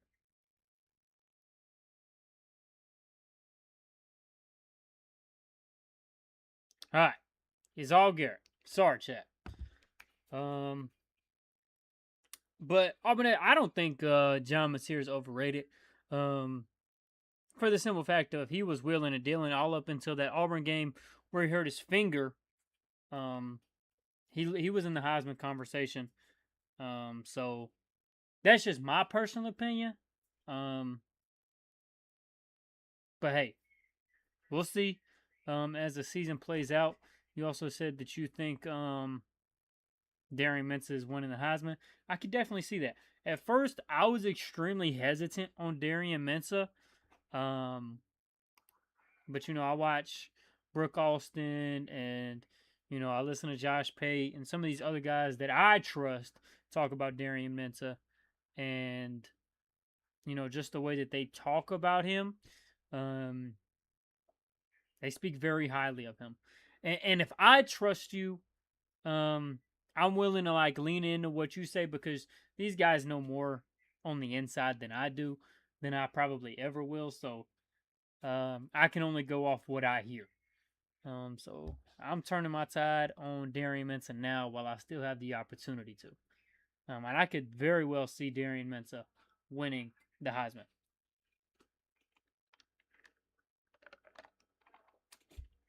You got any more hot takes or opinions for me, Auburnator, while we wait on our boy Garrett? If so, let me know. Because we here. Just chilling. Yabinator, I know I see you in some of the well, it's not the barn anymore, but I know I see you in some of the in the chats over there as well with the guys. like Charlie 5 and them over there. So I know you get active, you know. So I'm glad to see you in here. Another fellow Auburn fan. That's always good. Shout out to Evil Tez. He was in here last week. Shout out Richard Reeves. I also see you around. Mr. Dr. Howard, I got a wild hot take scenario that Garrett won't like. I think DeBoer is fired by Alabama in 3 years and Lane Kiffin replaces him. I think that would be crazy. Oh, you're saying in 3 years from now? I don't know, because knowing the type of guy Lane Kiffin is, that even if the Alabama job came open, that he wouldn't want it anymore because they already skipped over him last time. DeBoer, to me, he's I don't want to say I've liked him more. He's impressed me as his SEC career has gone on. I was very low on DeBoer when they first hired him. Then they lost to Vanderbilt. And then I was like at the peak. And then we lost to Vanderbilt. And then they lost to FSU last year. But really, after they lost to FSU, they looked phenomenal for the rest of the year until Ty Simpson got hurt. So really, I just think it depends on, his ability to keep recruiting defensively, and if he can ever turn this offensive line and rush game around. That's what I think, though. Hopefully, he doesn't do any of those things, and he does terrible, and that what you're saying is true. I would love it. I would absolutely love what you're saying to come to fruition. I agree, Auburnator. I truly agree. But Garrett's back, so we're not even gonna talk about, what all we were talking about. You don't see any of these comments, Garrett. You just worry about your top. No. I would like to. I would like to comment. And then I will continue with my top 7. So first things first. I don't see a world where he gets fired because I now ask you this, and y'all can respond to the comments. What record does he have to go to get fired this year? I think the Auburnator was saying in 3 years from now, like in 3 years time. Oh, because I see that. That's okay. how I took it at first. But to answer your question, 7 and 5. Okay. Well, yeah, 7 and 5 this year. In 3 years' time, yeah, that's a different story. But I will answer the Lane Kiffin part. Alabama's not hiring Lane Kiffin. If Alabama was going to hire Lane Kiffin, they would have done it. Yeah, they would have done when it. Saban retired. What I said was knowing the type of guy that Lane Kiffin is, I don't even think if they offered him that he would take it after they kind of rejected him the first time. Just knowing who Lane Kiffin is. Yeah, I think it would depend. In 3 years' time. Yeah. I think it would depend on how LSU is doing, whether or not he would even turn it down. I just don't think Alabama would ever offer him. It's such an oil and water personality-wise. Mm-hmm. There's still a lot of people in that program that don't like Lane Kiffin. Just as a person, just don't get along with him. Don't necessarily hate the guy. Think he's a good football coach, sure. Just don't get along with him personally. I think the only way they would make that hire is if Coach Saban came and sat down in Greg Burns' office and said, I want Lane Kiffin to be the next head coach here. And which you're going to say, yes, sir. All right, we'll go hire Lane Kiffin. But I just don't see that happening either. Not because Coach Saban wouldn't say that, but because Coach Saban I think, tries to stay out of a lot of the administration decisions. He just lets them do their own thing, rightfully so. He didn't have any real influence over who followed him when he retired. So, no, I don't think Lane Kiffin will be at Alabama just because I don't think they're going to want him there. But, of course, we will see, only in due time. Now, continuing with my rankings. 10 Ole Miss, 9 Oklahoma, 8 Texas A&M.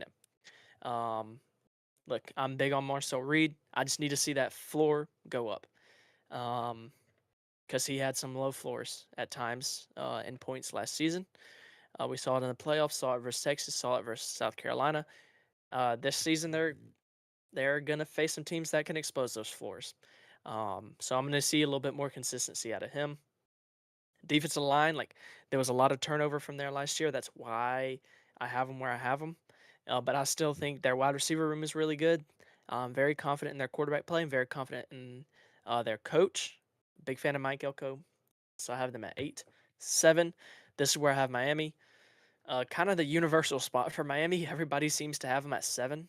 Um, but they're gonna be really good. They lost a lot. They're replacing a lot. I'm big on Darian Mensah.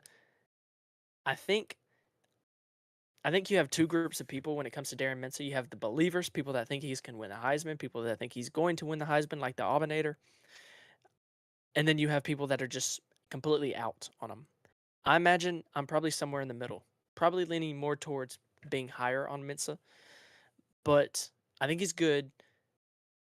I just need to see him be great, like great in terms of like national championship Heisman level contention. Remember last season, Duke went 7-5 in a regular season. Now that's not all on Darian Missa. He had a lot to say about why they got to 7 wins, why they won the conference. Um, but I need to see him do it at a big program week in and week out, and then do it on a national level, say in the playoffs. Not saying he can't, just saying I haven't seen it yet, which is why I have Miami at 7, and then 6 I have Georgia. I'm not gonna lie. I think Georgia's the 5th best team in the country, but I have Indiana at 5. I'm not gonna lie. I just could not bring myself to put Indiana outside of the top 5. This is less about Georgia, less about Indiana, more so about I'm not gonna get clipped a few months from now when Kurt Cinetti makes everybody look like idiots again. Not gonna be me. Not falling for it. Y'all have fun with that. But I'm really high on Georgia. They're super deep at the running back position, everywhere on the defense. I'm high on Gunnar Stockton. Obviously, we just talked about who's more talented, Fernando or Josh Hoover, but I'm still really high on Indiana. They're going to be super old again this year. Pretty sure the average player on their team is your age, Andy. Um, so take with that information what you will. Um, but they're going to be good again this year, and they're really well coached. So I'm high on both teams. But I have Georgia at 6, Indiana at 5.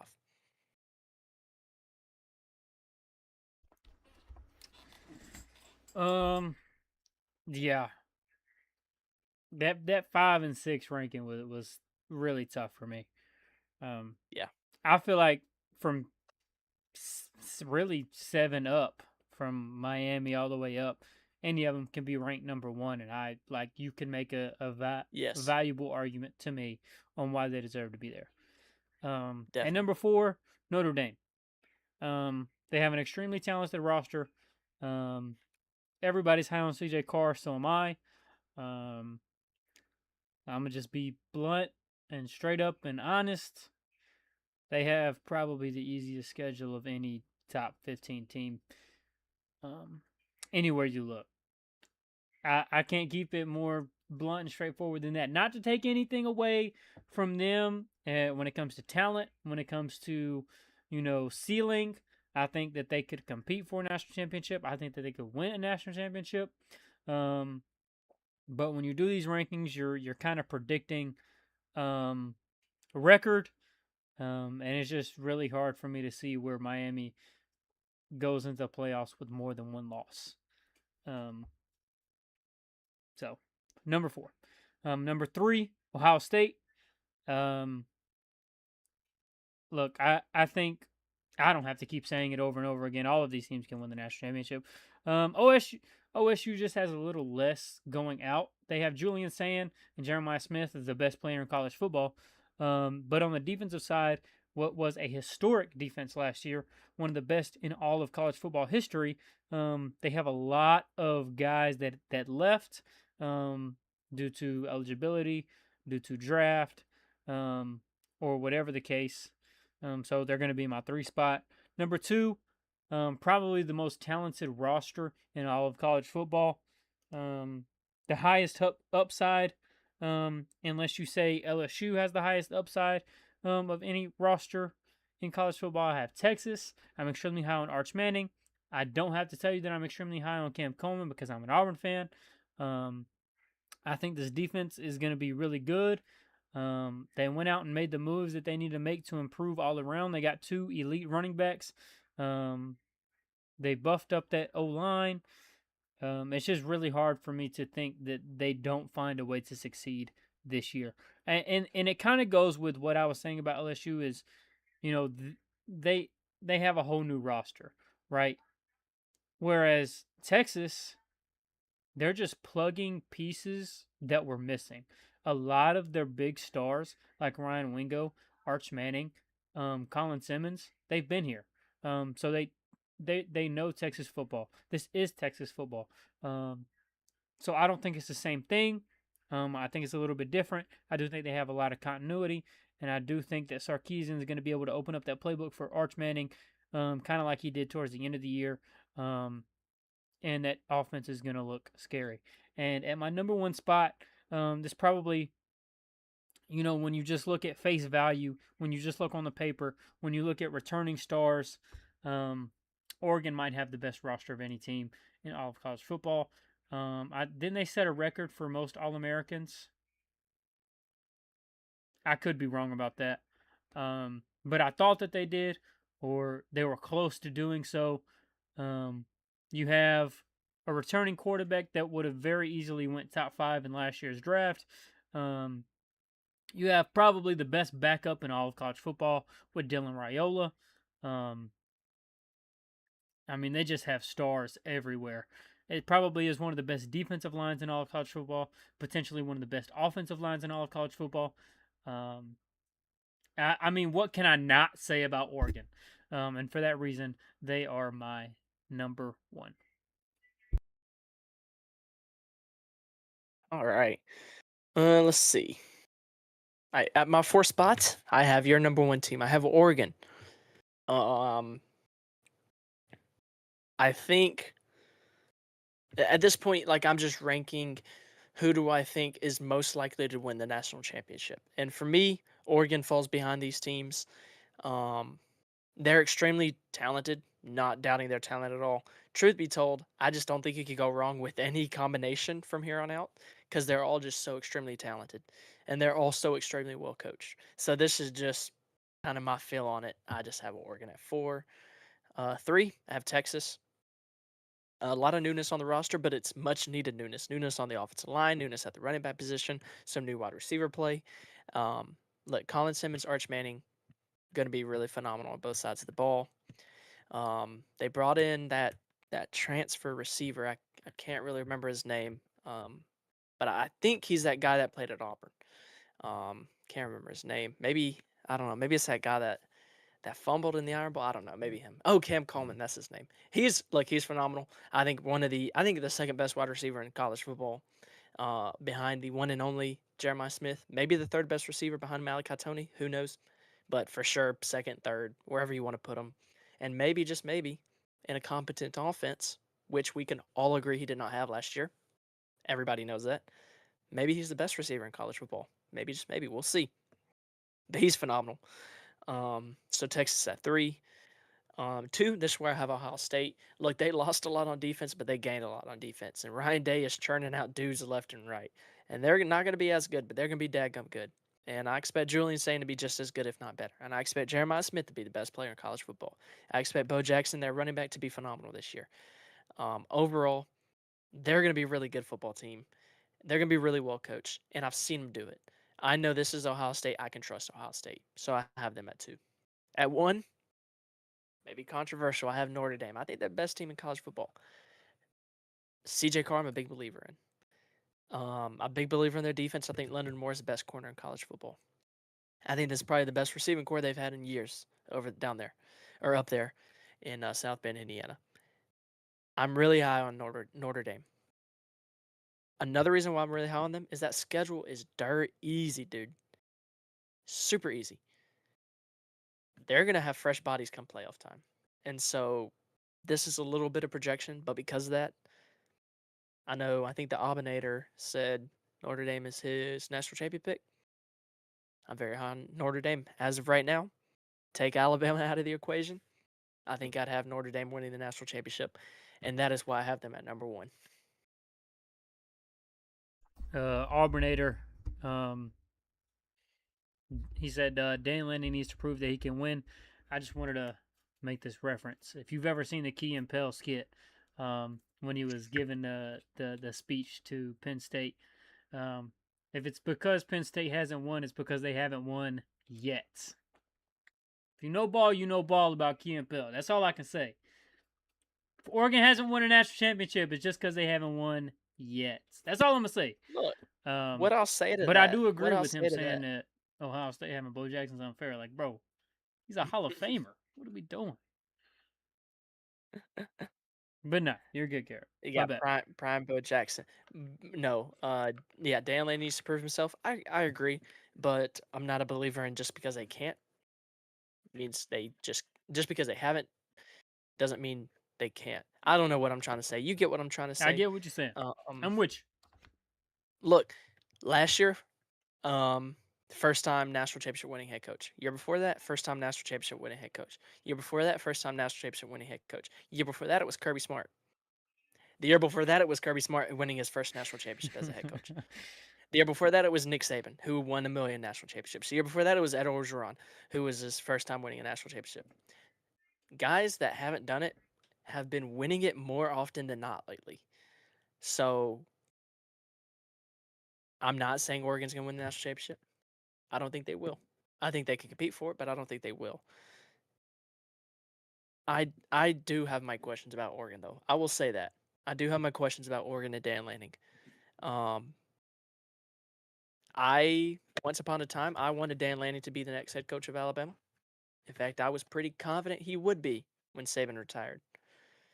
As of now, I'm not disappointed that Alabama didn't get Dan Lanning, but I could definitely see this year me end up feeling that way. But yes, I do agree. Dan Lanning definitely needs to prove he can, because even though, look, I mean, he's been in really good positions entering the playoffs, and yet they've never really felt like they got close to a national championship. They've been close, like physically, they've gotten close. But as a product, have we ever looked at Oregon and said, yeah, they should have won the national championship, or yeah, they could have competed for a national championship? We haven't. Not under Dan Lanning. So he's at least got to prove that he can put them in the position to be able to reach and grab the national championship. They haven't done that yet. So I do agree with that. I agree with everything that you've said. Me having them number one, that is not my national championship pick. I just think when you look on paper, and when you look at outlook at where they are going into the playoffs, I think they'll be around that number one seed. I had it more based off where they're going to be at the end of the regular season, rather than national championship aspirations. I do believe I have Oregon winning the Big Ten. Yeah. And thus being, I have them the 2 seed because Notre Dame, I think, just goes undefeated and has the 1 seed. All right.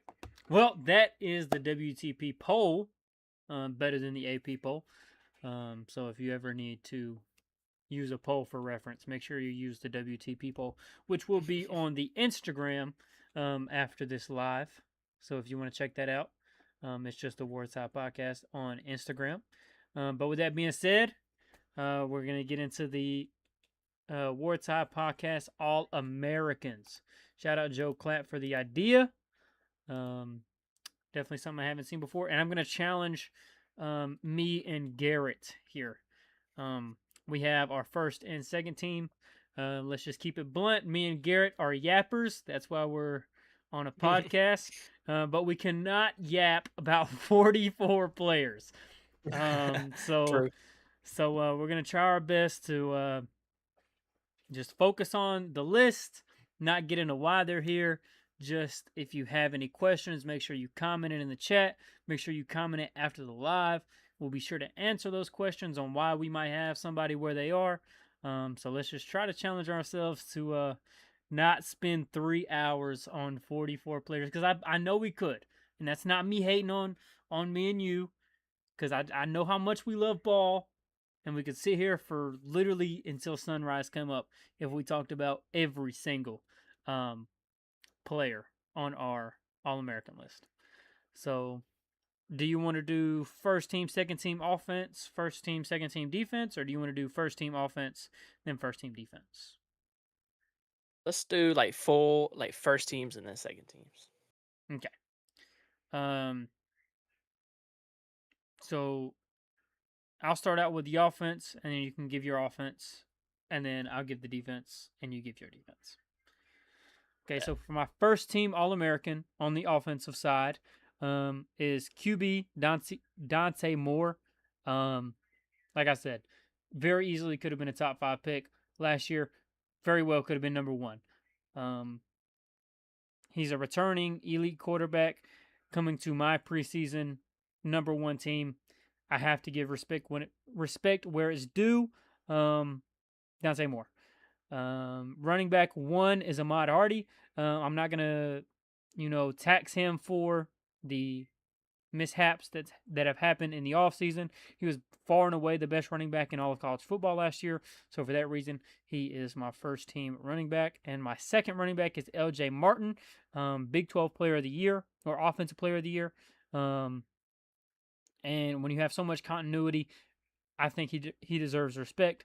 So LJ Martin, wide receiver number 1, the best. Come on, let's be honest. Jeremiah Smith. I don't even have to go into it. Wide receiver number 2, Cam Coleman.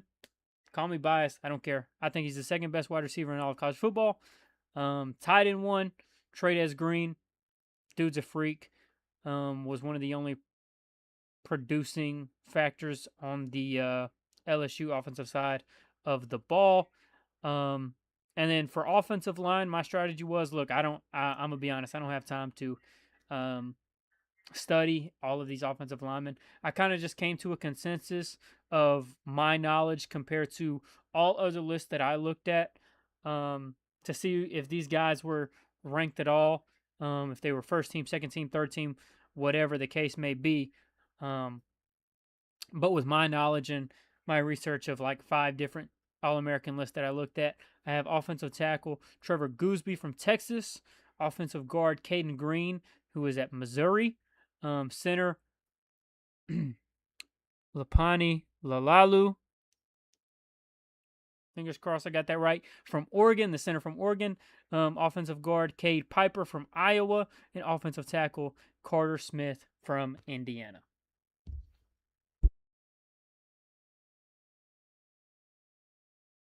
To answer your question, Auburnator, he is on my second team. Yeah, I think personally you're a little crazy for not having Kwan Lacey, but moving on. All right, for my first team offense, at quarterback I have Julian Sayin. He led the nation in QBR last season. He was a Heisman finalist. It was his first year at starting quarterback. I'm just going to default to him because I think he probably is one of the best, if not the best quarterback in the nation, at least from what he's shown us. My one question is his heart. Like, how bad does he really want it? Apparently, that's a question that's being asked inside that building, too. He has all the talent, but does he have the heart? At my running backs, I have Ahmad Hardy and Kawan Lacey. I actually have Kawan Lacey. Ahmad Hardy, like, not going to tax him for the incident over the offseason. Although I am concerned moving forward, like, how does that affect the season for them? But Ahmad Hardy, like, healthy, best running back in college football. No doubt in my mind about that. At my wide receivers, I have Jeremiah Smith and Malachi Tony. Proven playoff production. That is very simply why I have them where I have them. Malachi Tony should only be getting better too. Tight end, Trades Green. LSU, beast, freak of nature, really solid, great production. What more do I need to say? And then for my offensive line at center, I have Cade Piper from Iowa. At my guard positions, I have Evan Tingesdahl, something. He plays at Cincinnati. I don't know how to pronounce that. And then I have Shadre Hurst, the guard from Houston. And then my tackle positions, I have Carter Smith from Indiana and Trevor Goosby from Texas.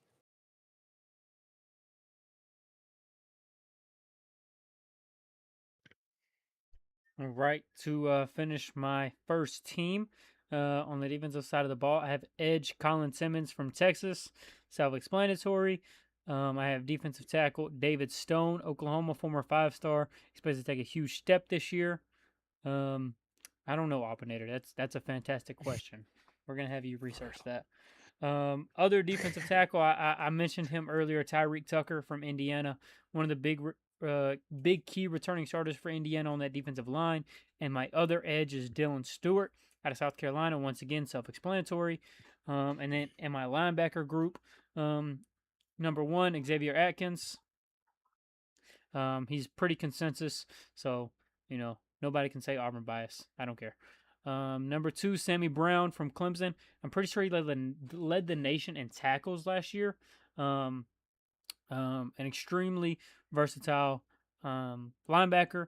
And then to finish out my linebacker room, I have Rasheem Biles from Texas, another linebacker who got up there in the tackles last year, really did it all for that Texas defense.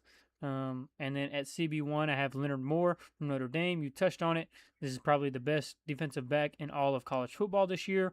And then at CB2, I have probably the second best cornerback in all of college football this year, Xavier Brown. Safety number 1, I have Coy Parrish from Oregon. I think this guy is an absolute freak, and if you don't know the name Coy Parrish, you better get to know it real soon. And then the other safety is KJ Bolden out of Georgia. And yes, Auburnator, Xavier Atkins. That is that dude.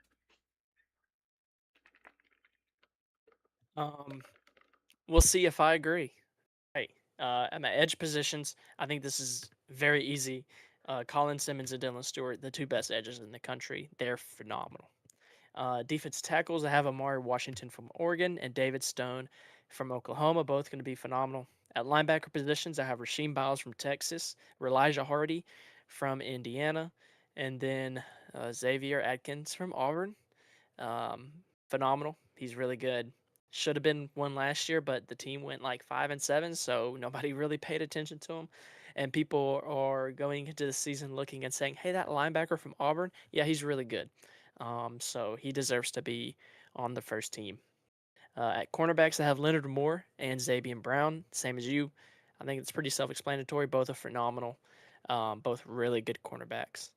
And then safeties, I have Coy Parrish from Oregon, and then KJ Bolden from Georgia. The Auburnator said, "Let's go." Even Garrett admitting it, talking about that boy Xavier Atkins. Hey, look, I can give respect where respect is due. Hey, I remember going into last year before the season started, listening to like certain podcasts, and they're like, "We don't know who in this linebacker room is going to step up and be that dude." I remember Xavier Atkins being talked about like he was the 3rd on the depth chart, and then we get in the season and he just absolutely blows it up. So I can't be too mad that nobody else saw it coming last year because I don't even think Auburn did. Transfer from LSU, got buried on that depth chart. By the way, all right. Second team All-American. For the offense, I have quarterback Trinidad Chambliss. I know when I did the All-SEC rankings, I had Arch Manning above Trinidad Chambliss. That was more so for the outlook of the season and what I projected was going to happen with all the change in Ole Miss and all the continuity in Texas. But I do think Trinidad Chambliss is one of the best playmakers, one of the most talented quarterbacks in all of college football. So this is not so much so a projection, but more so a reflection of talent. Running back 1 for the second team, Keywan Lacey. Look, I know y'all, look, I might sound crazy. I'm sorry. Let's just say LJ Martin had more yards per carry. He wasn't on a playoff contending team. That's all I'm gonna say. That's all I'm gonna say. Big 12, by the way. Big 12, by the way. Running back number 2 on second team is Isaac Brown from Louisville. He's going to be a part of one of the best tandems in that running back room over there in Louisville in all of college football. Wide receiver 1, I have Malachi Toney out of Miami. I texted you multiple times during last year saying this is the best true freshman I have ever watched with my own 2 eyes. And I'm going to stick to that. I mean, he's going to take that jump. And when Cam Coleman and Jeremiah Smith leave, we might have another wide receiver that sits atop of all of college football, and we're saying this guy is the best player in all of college football, and his name will be Malachi Toney. Wide receiver 2 will be Charlie Becker. I mean, the amount of times that kid made clutch plays last year for that Indiana team was unbelievable. And now it's his room. Now he's the guy, and I expect him to take that leap. Terrence Carter Jr., Texas Tech tight end. He returned from last year. I think he had about 7 touchdowns, 700 yards receiving. A really good tight end option for Texas Tech. And with so much going on, I just have to think that he's going to be a big target. And then going over, same thing with the offensive line, just kind of a conglomerate of everything that I researched and kind of just took my own information. Jacarius Peak at the offensive tackle, along with Jordan Seaton. Anthony Knapp at the guard position from Notre Dame. Gregory Johnson on the other guard from Minnesota. And then Drew Bobo from Georgia. I think he's a fifth-year starter this year. Or a fifth-year player. So I remember when he was committed to Auburn. So he's been playing football for a long time. Yeah. All right. So for my second team offense at quarterback, I have Trinidad Chambliss. I have him ranked as my number one quarterback in the SEC. I think he's really good. I think he's probably the best quarterback in the nation. Truth be told, like he's phenomenal. So I'm gonna give him that nod. At running back, I have Mark Fletcher from Miami. He was phenomenal last year. And then also I have LJ Martin. Like Anderson said, he has him in his first team. He's really high on him. More yards per carry than Kwan Lacey last season. And then at my two wide receiver positions, I have Cam Coleman. Have him just behind Malachi Tony. And then Deuce Robinson. Deuce Robinson, a lot of people aren't paying attention to him. He is phenomenal. He is probably the one bright spot on Florida State's roster.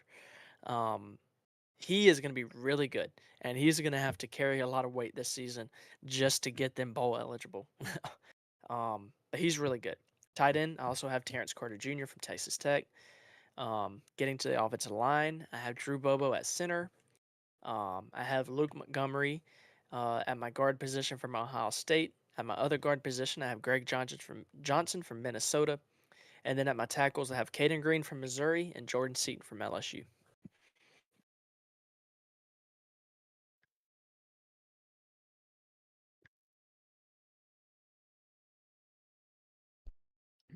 All right.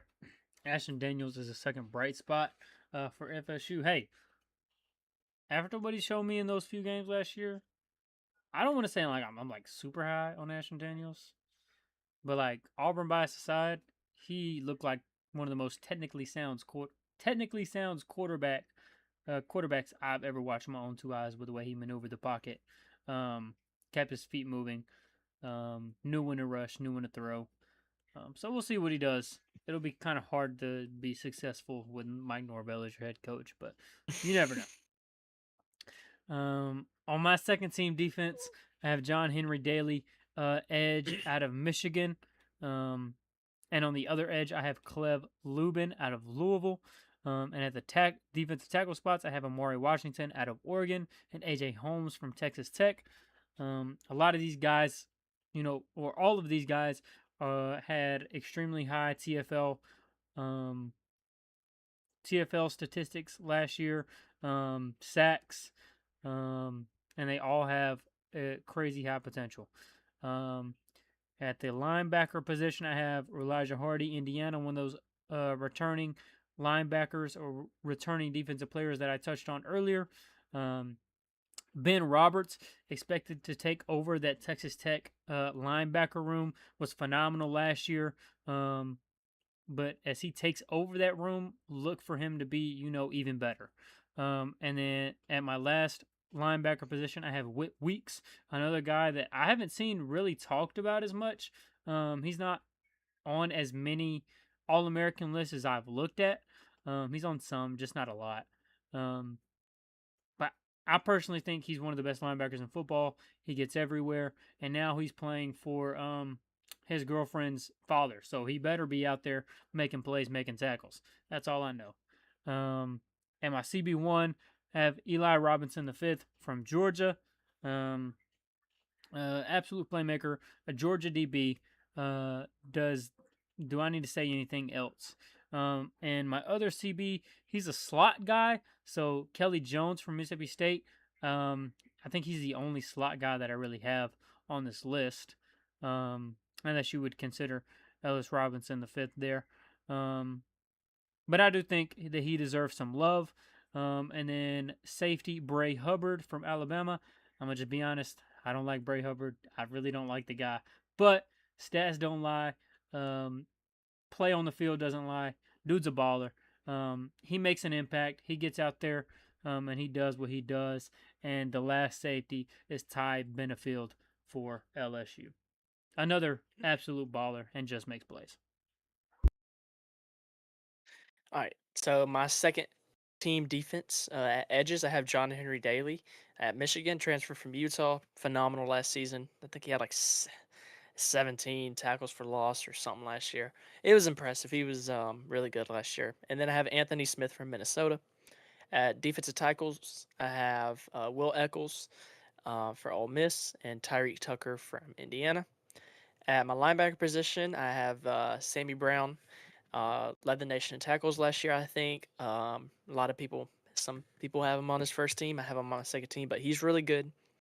Then I have Isaiah Jones at Indiana.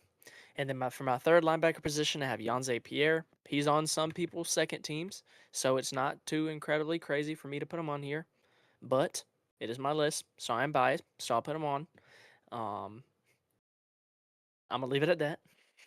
At my cornerbacks, I have Kelly Jones and Ellis Robinson from Mississippi State, and then from Georgia. Same as you. They're both phenomenal. Kelly Jones, probably the most slept on guy in college football. He may honestly not be anymore because it's starting to pick up some traction. People are like, hey, Mississippi State has this really good cornerback. So he's phenomenal. People are starting to finally hear his name a little bit. And then at my safeties, I have Amari Farrell from Indiana and then Bray Hubbard from Bama. Big play Bray. That's what they call him. He makes the big plays. He's probably the best tip drill defender in the entire country. He catches tip interception after tip interception. Caught one, a big one versus Auburn. And then he's big at forcing fumbles and big moments. Did it at multiple times last season. Hits really hard.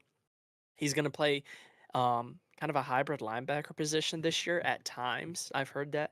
We'll see just how much they do it or if they're just trying to have fun with it and throw some different looks out. We'll see. But big play Bray.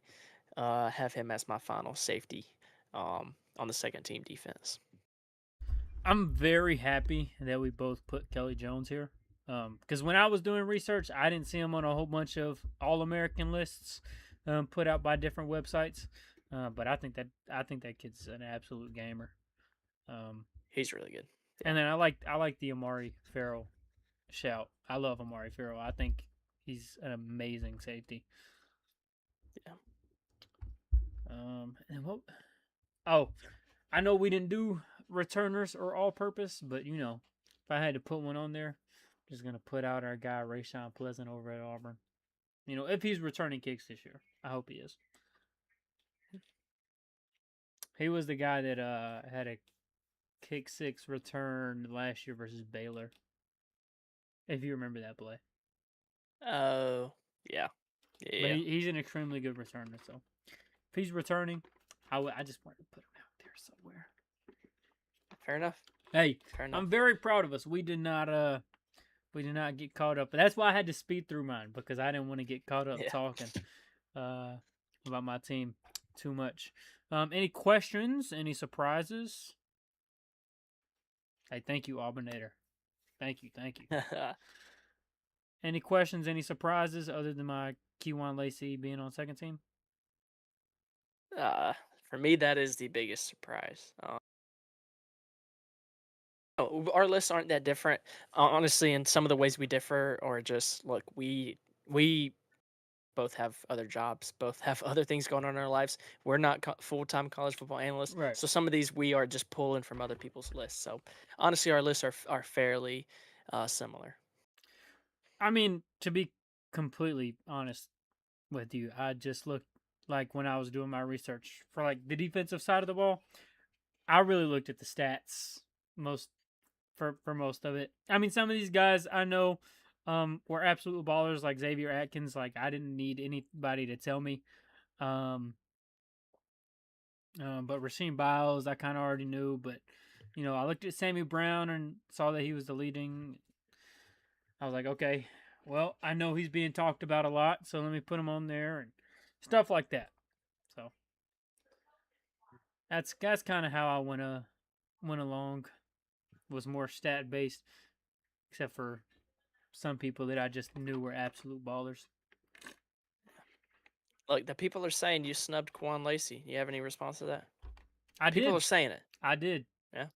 I did. Hate me for it. Hate me for it. It's okay.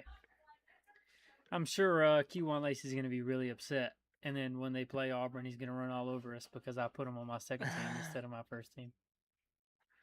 That was inevitable. He was going to run all over you anyway. Yeah, So he probably. Well, we'll see. he'd run. He's going to run all over anybody he wants. He's that good. Hey, well, while we're talking about Quan Lacey, you guys are going to like this. I think I know why Anderson has snubbed him. He doesn't like Quan Lacey. If you remember, we played a game of college football when the game first came out. It was Ole Miss versus Georgia. I beat Anderson by like 30 points. Like I whooped him. All right. Let it be known, Trinidad Chambliss had less than 10 yards passing. I had like 200 rushing yards with Kawan Lacey. So I think it may be a little personal for Anderson. So we'll give him a break for not putting Kawan Lacey in his first team offense. Big surprise, the cover athlete is broken in the game. Now, we haven't played since then, chat. This is before any updates, by the way. Don't let him just come on here, letting him make y'all think that I'm just dog water, okay? This was before he threw any like updates. he threw 4 picks, man. It was a bad game. No update is gonna help that. No, it was a bad game for me. I can't argue. But see, now I know we have to have that rematch so I can come back. We gotta run it back to the pod and say what I did to you. Anything else on the All-Americans? Any more questions? Any snubs that weren't on the list at all? Anything like that? Look, Ryan Coleman Williams, not on anybody's list. I think rightfully so. Obviously, he was not good last year. But look, he's put in the work in the offseason. He is a guy that could sneak back up on people's radars and end the season on one of these lists. Because he's really just he's locked in. He hasn't left Alabama all off season. When everybody's going back home, when everybody's going on vacation, he stayed in the facility. So watch out for Ryan. If he can catch the football, he's gonna be really good. Put it simply as that.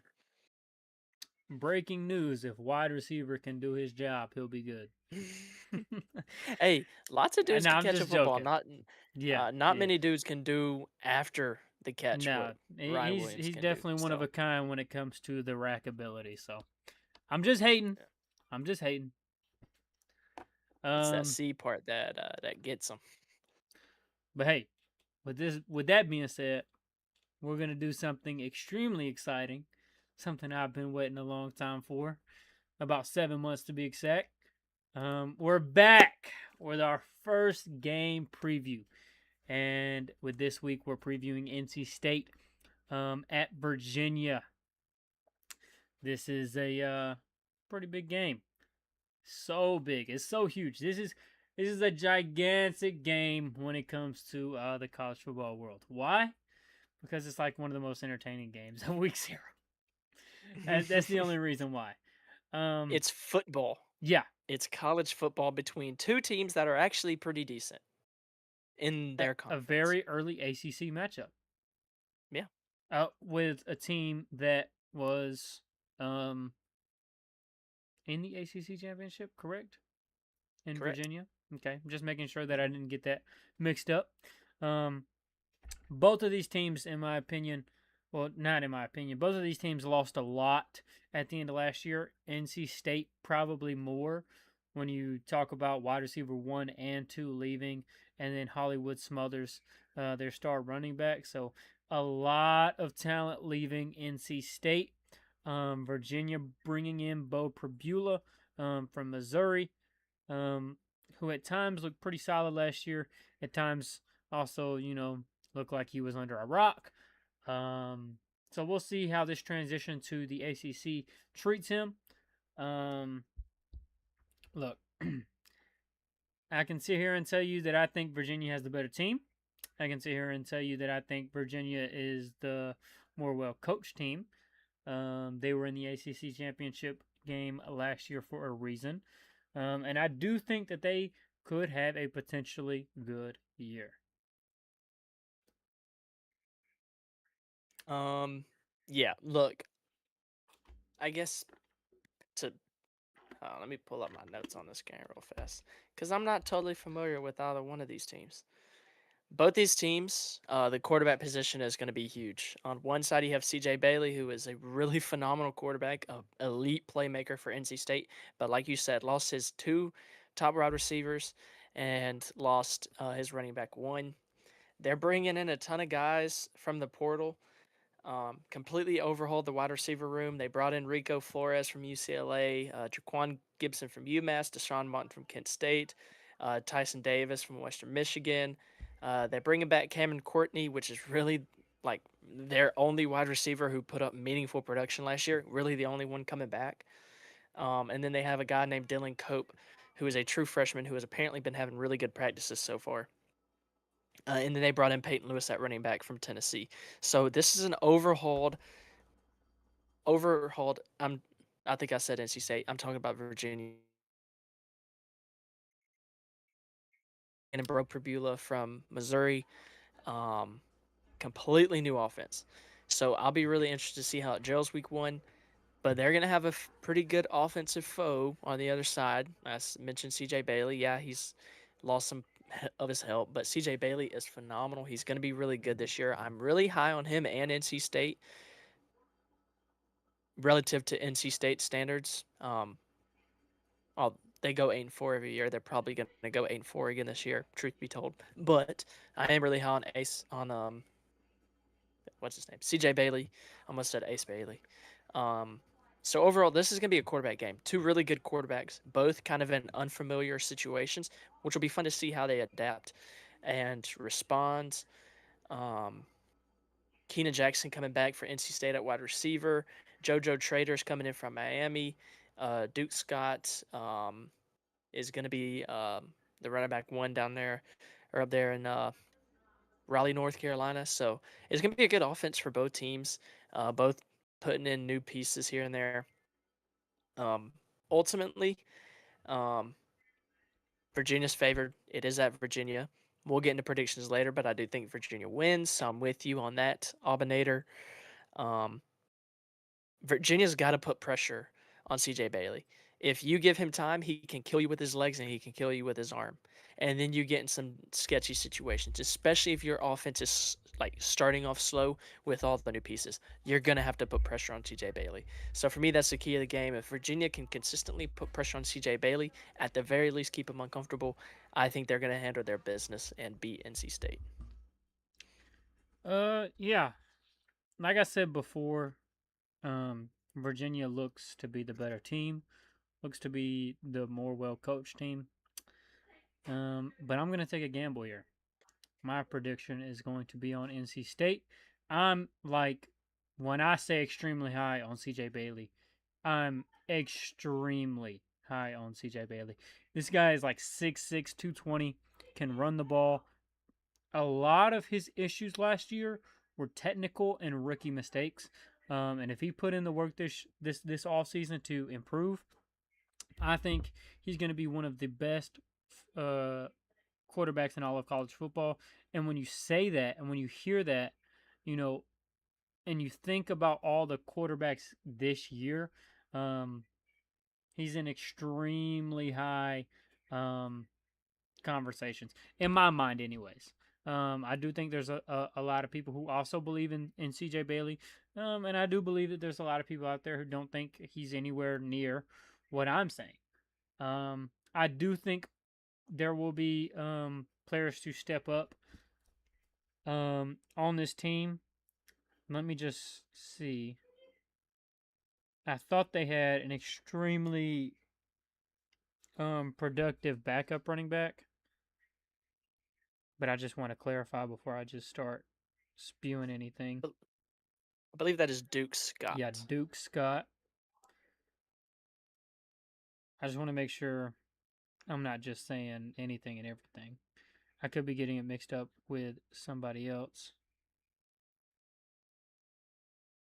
Yeah, he had about 600 yards last year, 4 touchdowns, 5.6 yards per carry, on 106 carries.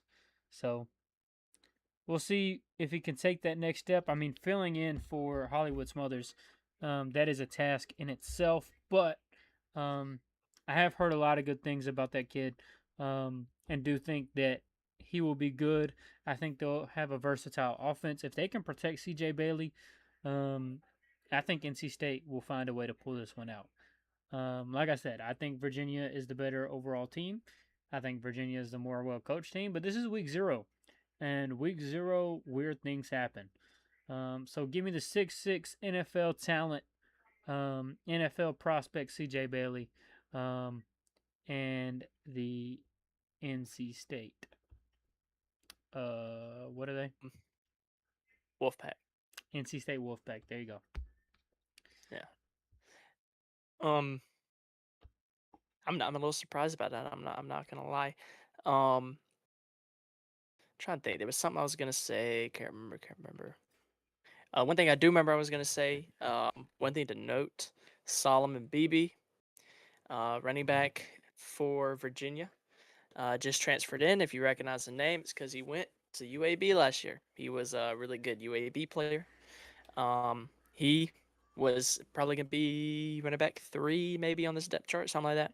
He was probably gonna get touches, but he is probably not playing. I haven't seen a for sure answer on it, but he got arrested a couple days ago for something that they don't mess around with. I'll say without saying too much, you can go look up what he got arrested for and not good charges. Don't know, obviously innocent until proven guilty, yada yada. But I imagine he's probably just not going to play. Don't know exactly how big of an impact that will have, but certainly that is a little bit of a distraction, and that does take away some carries that he would have had. He was really good for UAB last year, so that's a bummer. I hate to see that, but um, it is probably a serious charge. We'll see. It's a wild world. I can't. Yeah, yeah. I can't remember what else I was gonna say, so I'll just pass it back on to Anderson because I think I had something like actually productive to say, but I can't remember. So Well, I'm gonna do a WarTidePodcast first, and I'm gonna let you think about this because I think I have to take a really quick bathroom break. So I will be right back. I hope you remember what you're trying to remember. I'll be right back. Just keep them entertained, Gear. That's all. all right. We'll try. Please say something in the comments, so we have something to talk about. But replying to you, Mr. Albinator, yes, that game was supposed to be in Brazil. That's funny. I read something about that today. Don't know why it got moved back to Virginia.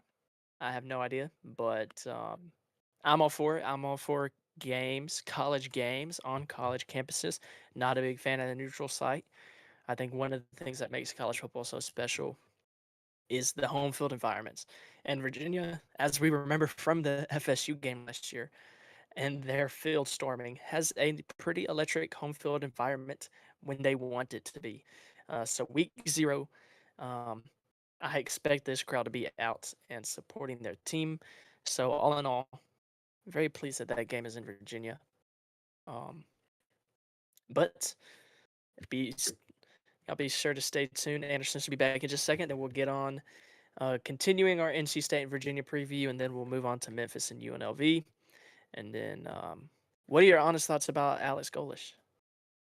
This is perfect timing for you, Anderson. He just asked, "What are my honest thoughts about Alex Golish?" I will give them. I think Alex Golish is a really good football coach. I think he's just got to prove he could do it at the SEC level. I think he's got to prove he can recruit at the SEC level, which is less important now because now you can just write paychecks, yada yada. So be it. I think he will be really good. I think this season is going to have its ups and downs. Truth be told, not trying to hate or anything. Like, I think it's going to have its ups and downs. You're going to probably win a game or two you probably shouldn't win. You're going to lose a game or two you probably shouldn't lose. It's just how it's going to be. There's going to be growing pains with as much newness. One thing I don't like is now every time a coach comes up from the G5 level to a major college football program, the name Kurt Signetti gets thrown around. Could this be the next Kurt Signetti? Could this be the next Kurt Signetti? Probably not. We probably won't ever see another one quite like him again. Um, so in a way, that's kind of annoying because no, I do not think Auburn wins a national championship. Um, within the next 3 years. I think most Auburn fans don't think he will win a national championship in the next 3 years, just because that's really hard. 10 years, maybe. 5 years, maybe. Who knows? But I do know, um, like Alex Golesh is a really good head coach. I think they got the right hire. I think he will be good at Auburn. I'm not necessarily saying national championship good, but I think he will be really good. I think he's probably be the best coach they've had since Gus Malzahn, which isn't bold because the previous two coaches sucked. Everybody knows that. That's not a secret. Um, but like I said, probably up and down year. I'm not necessarily speaking to the Auburn fans listening right now, but as you guys know, Auburn fans can be a little unpredictable once they see some negative things happen around their program, and quite a few can be real fast to jump ship. You're going to see some ups and downs these years. Don't overreact to the downs. Keep trusting the process. Alex Golesh, you're kind of building with him as he gets used to being a power conference, ultimately an SEC coach. But he's going to be good. He's going to be fine. Um, but year one, we'll see. We'll see. He's going to have his opportunities this year. He for sure is going to have opportunities this year. Yeah, I agree.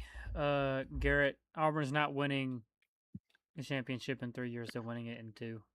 No, I'm just joking. I'm glad he asked you that question because if he asked me that question, we'd be here until the sun come up.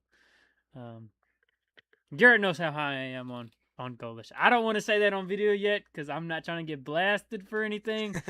But let's just say I'm extremely, extremely, extremely high on Golesh.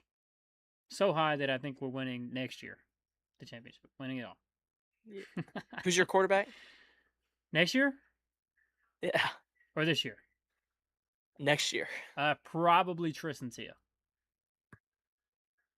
We talked about that. Tristan T is winning a national championship. Probably Outta not. here. Probably Hey, not. in all seriousness, I don't think he is the Auburn quarterback next year. I think they get a transfer. We'll see. Um, he's had a pretty rough fall camp, from what I've heard. So who knows? I would No love to see disrespect to him, Tristan Tia. but I would love to see Tristan Tia really, personally. I'm probably higher on Tristan Tia than just about any Auburn fan. I'm not gonna lie. I don't know what makes me what love if Tristan Tia, but I love Tristan Tia.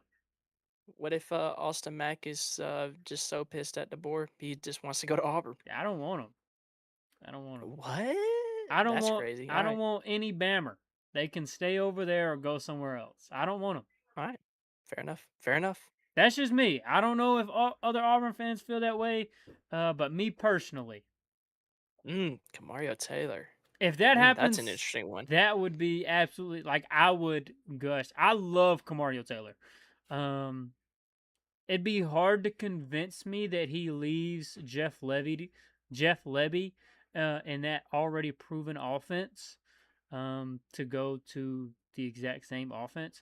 But maybe that's exactly why he would do it because it's the same offense or the same scheme, with a really good defensive coordinator. Who knows? That's way in the future. I don't even want to think about that. I'm thinking about watching number 17, Byron Brown, 6'5", 235, running somebody over this season. That's what my mind's on. But he did say something. He said Garrett might be one of the most based bammers ever. You don't just blindly hate for the fun of it. I would like to take great pride in that. I don't think we just hate on this show. I feel like, anytime there's hate, we also show a great deal of respect. This show is it tries to be as unbiased as possible. And I think we both take great pride in that. I thought I had something to say. Speaking on what you just said there, yeah, I know you're fairly new around here, but we did have a pretty good conversation probably back during the winter about how much we hate like modern sports culture and like our generation of sports fans hates greatness, Yeah. and like the sport, like if you go read Instagram comment sections, they're so bad, dude. They're so bad. Like it's a team that made the college football playoff doesn't suck, and yet you go look in the comments after they lose, and it's like, oh, they suck, they suck, they suck. Said that about Oregon, said it about Georgia, yada yada. Like out of this, the whole like modern day sports fan is just terrible in my opinion, and so that's what we try not to be. So we try to be positive. We love sports. We like talking positive. Mm. Give respect where respect is due, and that's one thing I really do appreciate about our show is we're not a bunch of Brandon Walkers on this show, so to speak. I mean, it goes back to what we said at the very beginning, that we made this show to talk about college football because we love college football, not just because we love Auburn and Alabama, but because we love the Facts. sport. And so, I feel like anybody who just gets out there and just spews hate for no reason and has no facts to back it up, at some point it becomes disrespectful. I understand here and there, trying to make a clickbait or something. It's all fun every once in a while, but just doing it and making that your whole personality, Brandon Walker, it's disrespectful to the game, and I think I can say in our opinions, um, because like I said, this is a sport we love. This is a sport we care about, and we enjoy talking about it, in the best way possible. It wouldn't be fun if I talked about a team that I thought was really good behind the scenes and then got in front of the camera and said, "Man, they just suck because they lost last week." No, that's For real. college football. That's what happens. Good teams lose. Last year, Texas lost to Florida. Why? I couldn't tell you. That's just how college football goes. I don't think Florida was a better team than Texas last year. That's just how it goes. So, um, yeah. But with that being said, we're gonna kind of get back on topic and go to the second game preview, the last game preview of the week, and this is Memphis at UNLV. I had UNLV ranked, so I think it's going to be no surprise when I tell you who I think is going to win this game.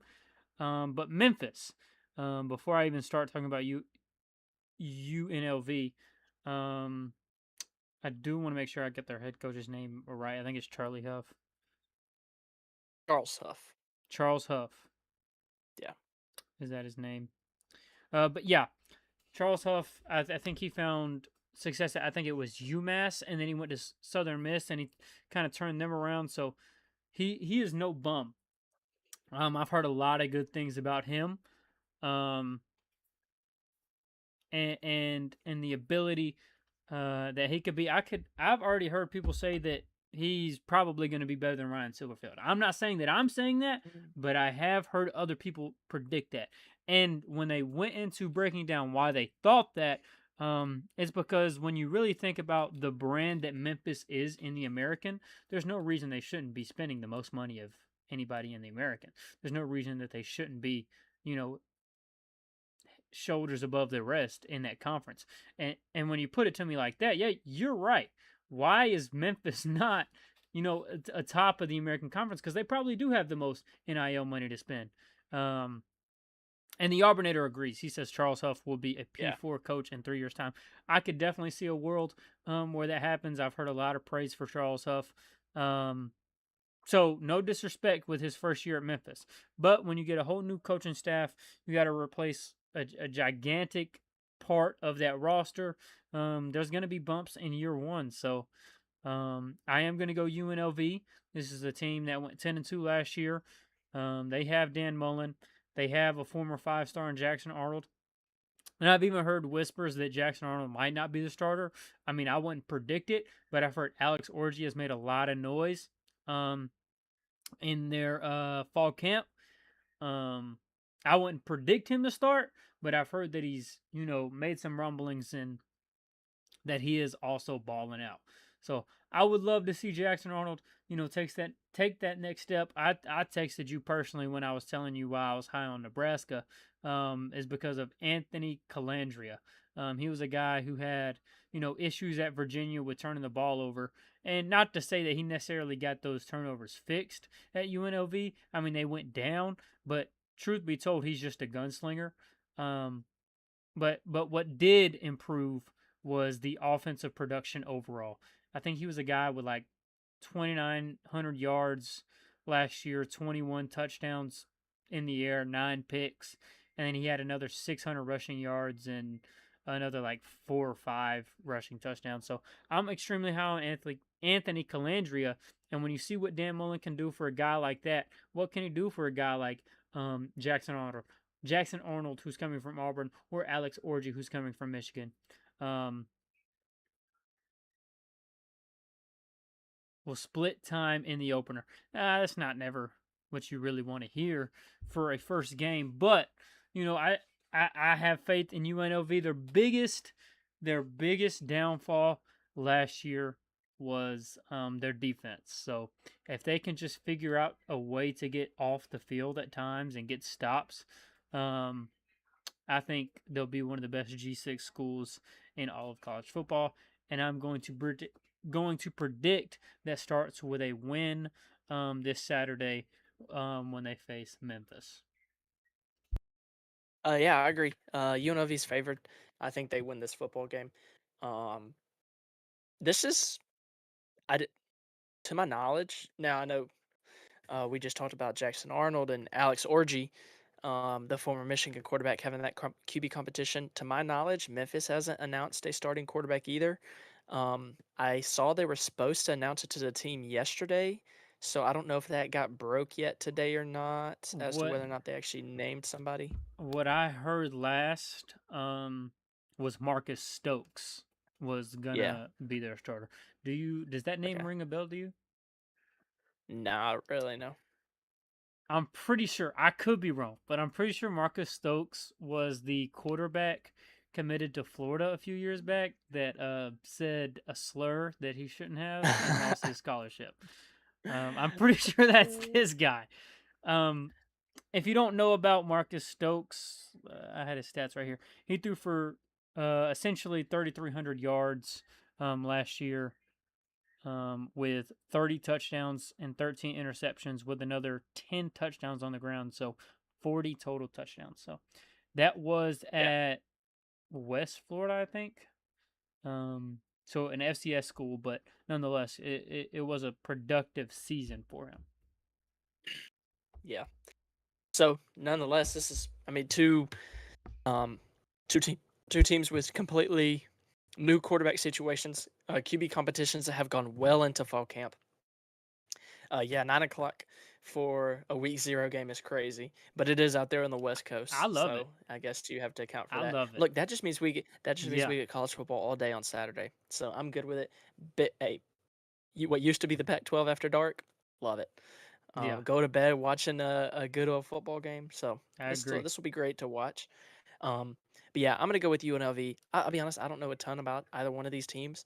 I know I know Memphis has a tougher schedule this year, so I don't think their record will quite reflect how good they are this year. Um, but then again, um, I do think Memphis does take a step back from last year. But to let you guys in, I'm a UAB fan, so I do not like Memphis. Um, We don't like Memphis so around here. we don't like Memphis. We only tolerate disrespect for Tennessee and Memphis. That's the only two teams we ever tolerate disrespect for. But look, Memphis probably the best program in that conference. They should be a Power Four conference. They multiple times they almost were, and for whatever reason they're not. There's YouTube videos out there about why that's not the case. Go watch them; they're good watches. Unfortunately, UAB's rival had to be the the outside of Boise State the best power or G5 football um, program there is right now. So we compete in basketball, not with them in football. Did beat them in football last year though, so we'll take that. But Memphis probably going to have a tough year record wise, but they're going to be pretty good. Either way they go at the quarterback position, both are going to be solid options. And then Charles Huff, you talked about it in the comment section there that he could be a Power Four head coach within the next 3 years. I don't I don't doubt that at all. He's really good, and is going to be really good for them. Unfortunately, better than Ryan Silverfield, that remains to be seen. Yeah, that's definitely a big prediction. But that's just what I've heard. Like I said, that wasn't me saying that it would happen. That's just me knowing that I've heard it from some people. Um, so don't be surprised if it did happen. Yeah. Also, the Memphis quarterback competition is Air Noland, and I think that that's something to be aware of. Former Oklahoma quarterback, I believe. Was it Mm, Oklahoma or South Carolina? Let me let me I have no check. idea. But I'm pretty sure he was a former 4 or 5 star guy, and he's got an absolute cannon on him. Yeah, 4 star out of high school from South Carolina. So he's wow. Actually, he started his career at Ohio State, transferred to South Carolina, and is now transferred to Memphis. So former 4 star guy. We'll see what he can do. If he gets a start, I've heard that he might be a developmental piece. Um, truth be told, if he's still trying to develop after he's been to Ohio State and South Carolina, he's at Memphis, he might not be your guy for the future. But hey, that has nothing to do with Yeah. me. I'm not the messenger. I'm just talking. Um, but yeah, that is both of our previews for the week.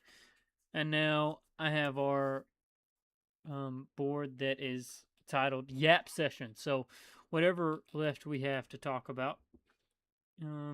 Auburnator, if you have any questions, any hot takes, any comments you'd like us to go back on, let us know. I do know that we wanted to do some predictions for week 0. So let me pull some of these up.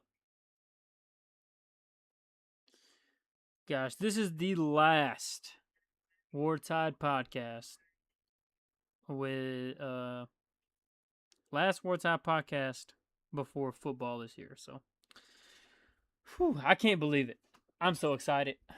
Um, the first game that is, hold on, let me make sure. Marcus Freeman to the NFL this Ooh. season. I don't, I don't think that's a crazy take. I could definitely see it. He had some offers. There were some talks this Yeah, there were past definitely offseason, some so that's conversations. it's not crazy.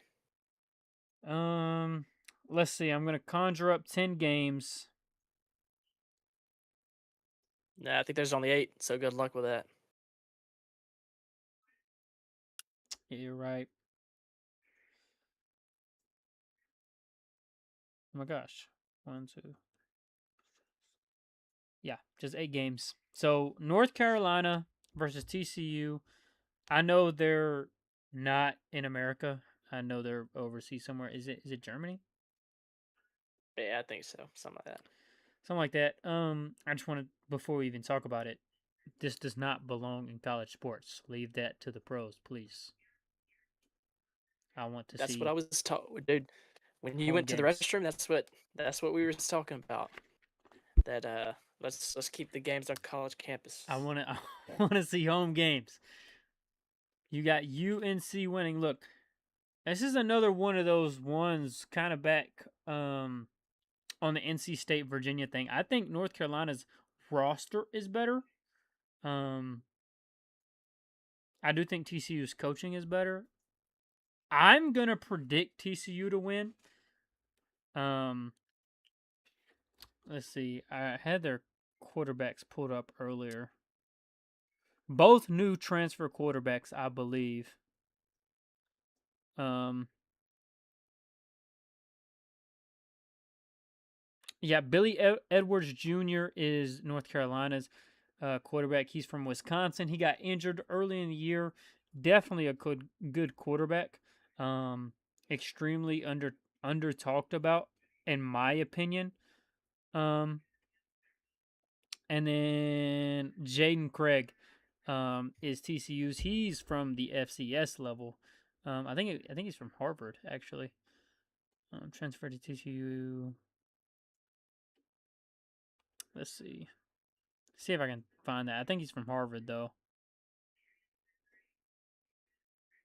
But he absolutely killed it in the FCS level. I know that for a fact. Trying to find. Yeah, last year he played at Harvard. Threw for 2,800 yards, 25 touchdowns, and had another 3 rushing. So 28 total touchdowns. I'm going to go TCU for the coaching aspect. Look, Bill Belichick, he might not be inducted into the Hall of Fame for the NFL, but let's be real, he's an NFL coach. I mean, he's a Hall of Fame NFL coach. So no disrespect to the guy, but I said this when he got hired. I'm saying it now. He's not a college football head coach. I don't think he ever was gonna be. There's no such thing as a 33rd NFL team. I'm sorry, Bill Belichick and Deion Sanders. I just think Bill Belichick is probably out by the end of this year. So give me TCU. They just hired a new offensive coordinator. With South Carolina taking theirs. I can't remember his name. Former Baylor head coach. Pretty successful guy. But I am taking TCU. That was a lot of talking. Sorry. No, I'm also going to take TCU just because of the coaching advantage. I don't know a ton about either one of these two teams. I know TCU's replacing a quarterback, replacing the offensive coordinator. Like you said, he's going to South Carolina. But I trust Sonny Dykes over Bill Belichick. That's been a terrible experiment for UNC. And I guess my prediction for the season is Bill Belichick will be the first Power 4 head coach to lose his job this season. Or to browse. Yeah, that's correct. Yeah. Albinator. Yes. But yeah, my prediction: Bill Belichick, first Power 4 head coach to lose his job this season. Me and my dad were talking about that the other day. We both were trying to predict who it would be, and I was very confident. I was saying it's gonna be Bill Belichick. It's gonna be Bill Belichick because they're probably gonna start like 1-5, and if that's the case, he's fired. So that'll be early October. I don't see anybody getting fired beforehand, so it is not. Is it not? Browns. I thought it was. Let me look up. I think it's between him and Dave Aranda. I think they're just racing each other at this point. Well, when Dave Aranda beats Auburn week 1, it's not gonna. I'm just kidding. Look, we're gonna preview that game next week, but I just want to go out on a limb here and say, Kendall Browse. That's his name, Kendall Browse. Yeah. I'm gonna just go out on a limb here and say that if it's not an absolute beatdown, I think it's a disappointment. I'm just gonna be honest. What's a beatdown? I'd say 44-17, around there. So like almost a 30-point win or 20-point win. 30. Something. Yeah, almost a 30-point win. That'd be what, 27? Maybe like 20. Yeah. Um. So you need Yeah. basically a 4-possession win. Well, we won by, what was the final last year? 38-24, so 14. I look, you finished 71st, I think, in total offense last year at Auburn. And you still won by 14. I really don't think there's a conversation on why it shouldn't be any larger. I think their offense is worse than it was last year. Exponentially, and that's nothing against DJ Lagway. But you look at all the things they lost their running back one to Auburn, who's now a third stringer at Auburn. Let's just put that into perspective. They lost their star tight end Michael Trigg to the draft. They lost to their wide receiver one to the draft, and they lost Sawyer Robertson also to the draft. And Sawyer Robertson went out there and threw for 400 yards, and they scored 24 points. So once again, just another thing to keep it in perspective. I really just it's not so much about Auburn. I'm not trying to make it an Auburn bias thing. I just have so little faith in Baylor because when an abysmal Auburn team last year went out and I don't want to say cakewalked them. Yeah, Michael Trigg killed us last year, but I don't want to say cakewalk. But there was never a point in time in that game where I was like, "Oh, I should be worried." There was never a point in time where I didn't think Auburn had full control.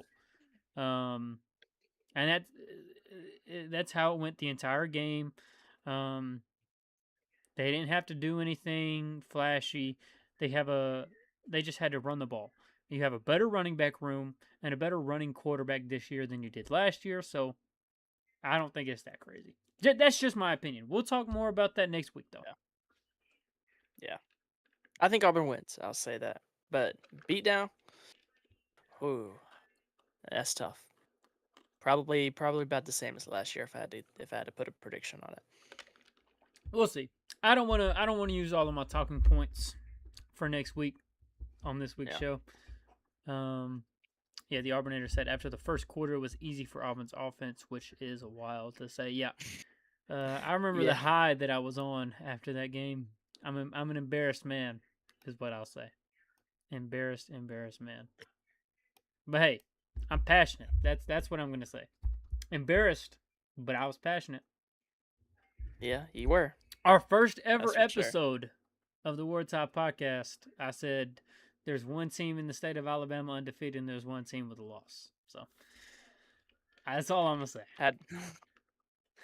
How'd that go? Yeah, the Auburn faithful was definitely rocking and rolling. That's what I'll say.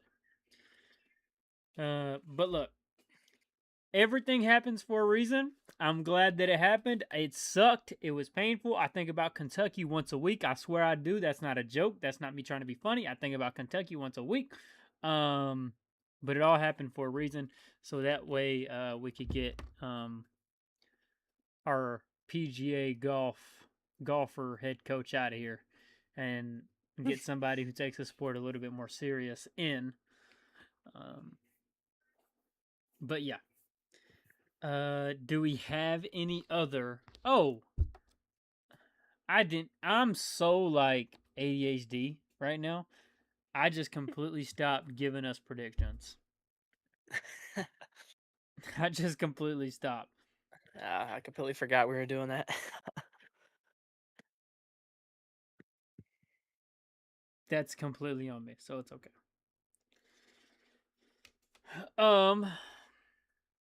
What did I say? We said North Carolina, TCU. Next one, San Jose State and USC. Do you have any crazy stake here? USC is gonna walk them, dude. I don't think we need to talk about that. We already talked about NC State, Virginia. You have Virginia. I have NC State. And we also talked about Memphis, UNLV. I have UNLV. I think you did too. Florida State versus New Mexico State. Have any wild takes here? Okay. No, Florida State's gonna be better. I was assuming if you had a wild take, it would be right here. So we're in agreement that Florida State's going to win. And surprisingly, I mean, these are going to sound like the most boring games, but we're going to get into probably the most interesting 3 games this week, other than the 2 we talked about. Hawaii Stanford comes on at 6 o'clock on the ACC network. What do you think? I think I don't know. I think Stanford wins. They lost last year. They lost this game last year, but it was at Hawaii. This time it's at Stanford. If it was at Hawaii, I'd probably pick Hawaii. But since it's on this side of the Pacific Ocean, I will pick the home team. But other than that, I don't have a ton of thoughts. But I do like Tosh Lapoy. No. Who did they hire as their head coach? He went to Cal. Who did Stanford hire? I can't remember. Either way, probably better than what they had, because that was miserable last season, to say the least. Tavita Pritchard. Yeah.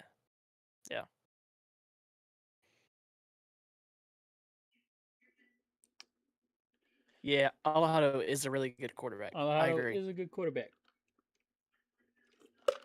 He is Um, going to be really good. from what I've heard, there's a lot of positive things going around in Stanford. The only thing that is a question mark is a quarterback, because the guy that they're starting, I think, is a redshirt sophomore who's never played a snap of college football. So that's their biggest question. Um,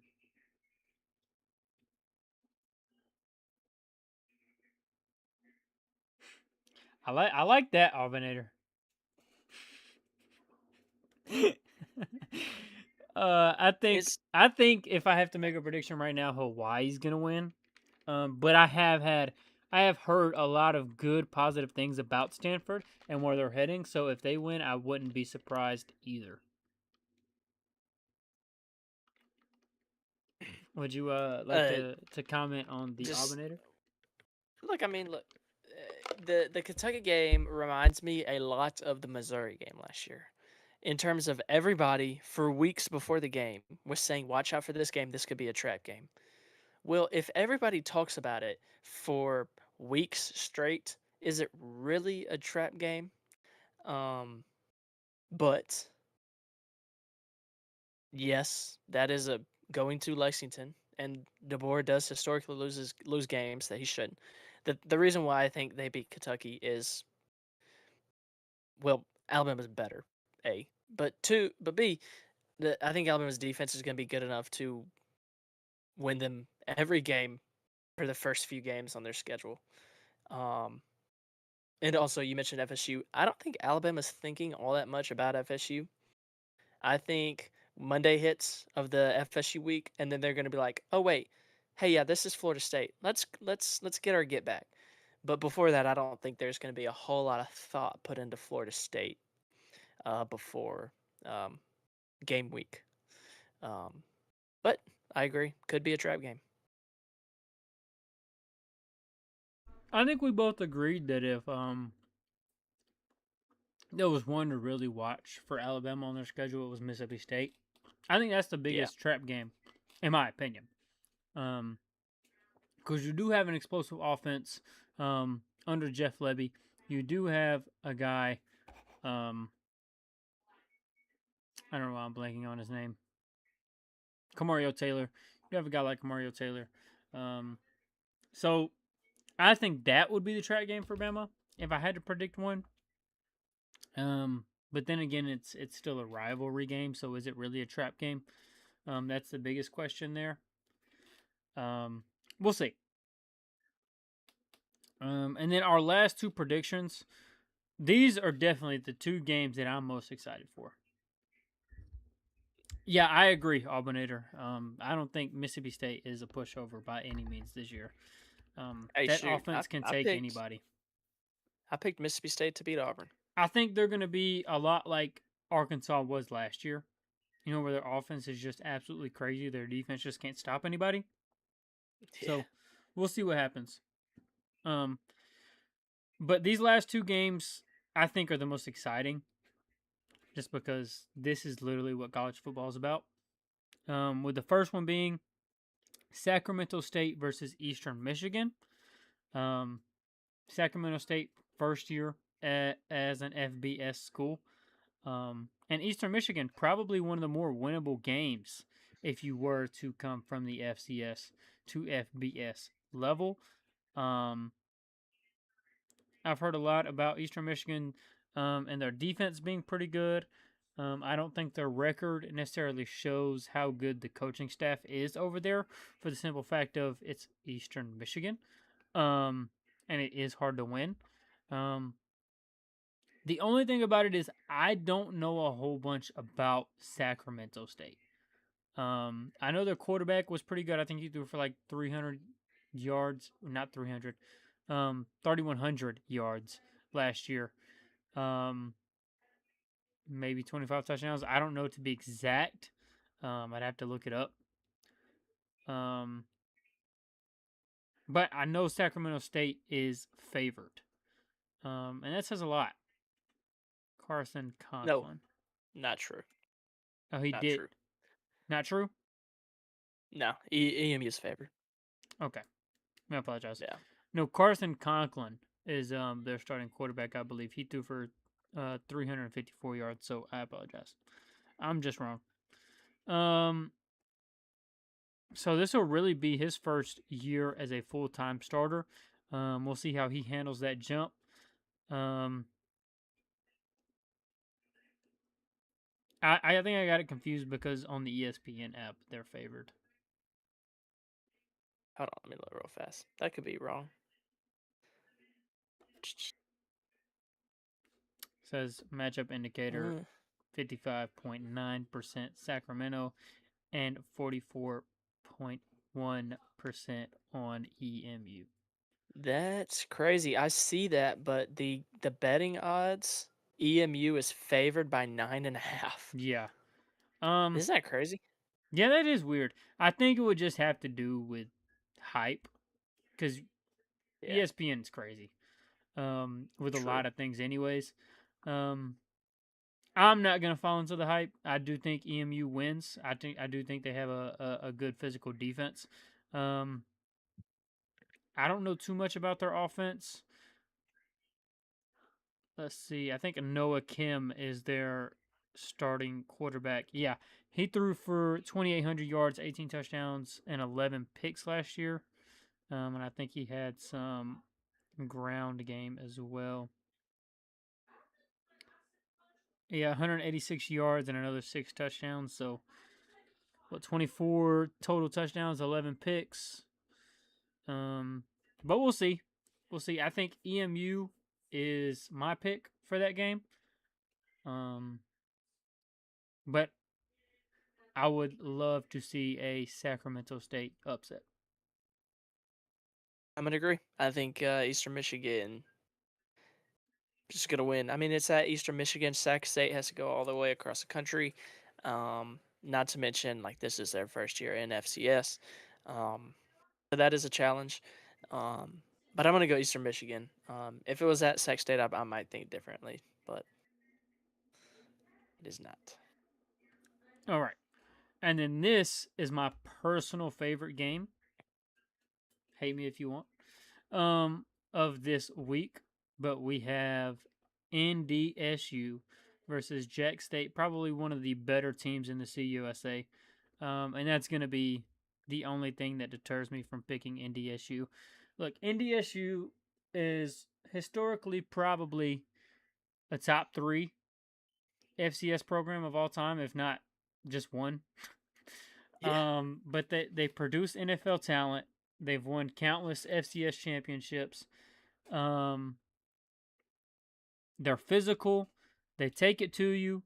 Out of all FCS teams that I've watched, which is probably like 5, outside of like Auburn playing an FCS, I mean like FCS on FCS. I've probably watched like 5 total teams in my lifetime. But NDSU being one of those, they're extremely fun, high-powered offense, physical. They're going to take it to you. They're going to be rough on defense. And if there is an FCS team that makes the jump to the FBS that has a chance this year, it's NDSU. The only thing about this matchup is Jacksonville State is probably one of the better teams in Conference USA. I don't remember their record last year off the top of my head. They went to the Conference USA Championship where That's they what I thought. lost, but I thought yeah, they they're pretty good went. I last didn't year. know if they won or not, but I know that Yeah. they were really good last year. And considering that I now work in Jacksonville, I'm gonna be a homer and say that Jacksonville State finds a way to win. The only thing about NDSU is, like I said, they're a physical team. They're gonna take it to you. They're making a jump from FCS to FBS, and they're going against a team like Jacksonville State that was just in the Conference USA Championship. I just have a hard time believing that that they just come in and in game one in the FBS they find a way to out physical one of the best teams in the CUSA. Caden Creel, I think this will be his first year as a full-time starter. He threw for 1,500 yards, 9 touchdowns, 4 picks, and I believe he rushed for 1,000 yards. Let me just make sure that that's correct. Yeah, rushed for 1,000 yards last year with 7 total touchdowns. So a very dynamic quarterback. I just have a hard time believing that NDSU is going to be able to out physical Jacksonville State. And like I said, I'm just going to be a homer. As now I work in that area, so. But it would also be just as fun if NDSU pulled off the upset.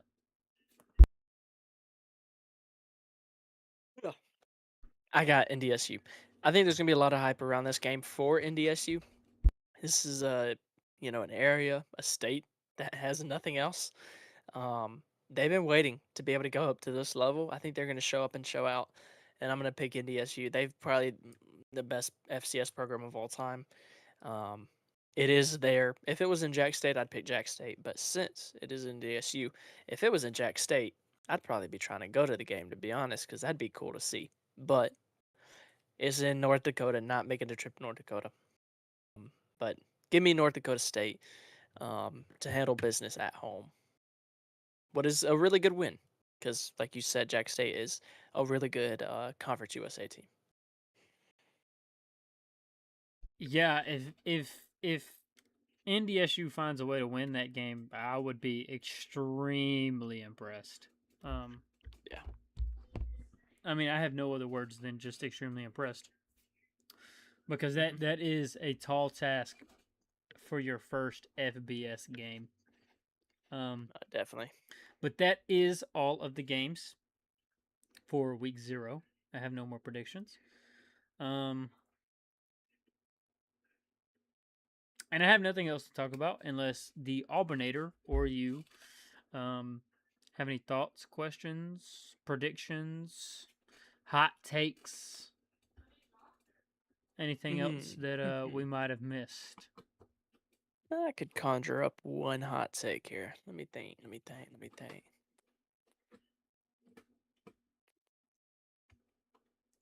I think the Big 12 gets 2 teams in the college football playoff this year, which isn't necessarily crazy. Hey, we really appreciate that, Yeah. Auburnator. We stream Dude, every thanks for Monday at 7:15. Yeah. Huge shout out to you for sitting here for 2 hours and 45 minutes. I know these are long lives, dog. but we sit up here and we just talk. So we appreciate you for being here. Please show up next Monday. We would really appreciate that. But thank you so much, man. Yeah. Hey, and look, this is the first, for the new college football season. First episode, completely redone how the podcast looks on live. We are stepping up in the world. Yeah. It looks great. So we're excited to be doing that. So this is the perfect time for our audience to be coming along a little bit more. You say Texas Tech and Arizona. I think Texas Tech and BYU. I think Texas Tech runs through the Big 12 in the regular season. I think BYU gets in the Big 12 championship game against them. I think BYU wins, but I think a one-loss Texas Tech team is also in the playoffs. So I think they both get in. That's the way I see it happening. Yeah, I'm with you on the BYU thing. I'm extremely high on BYU. Me too. I was last year. I think they went 10-2, and their 2 losses were to just Texas Tech. Yeah. And they missed the playoffs. Straight Texas Tech. Very They're unfortunate. like the first team out or something. Yeah.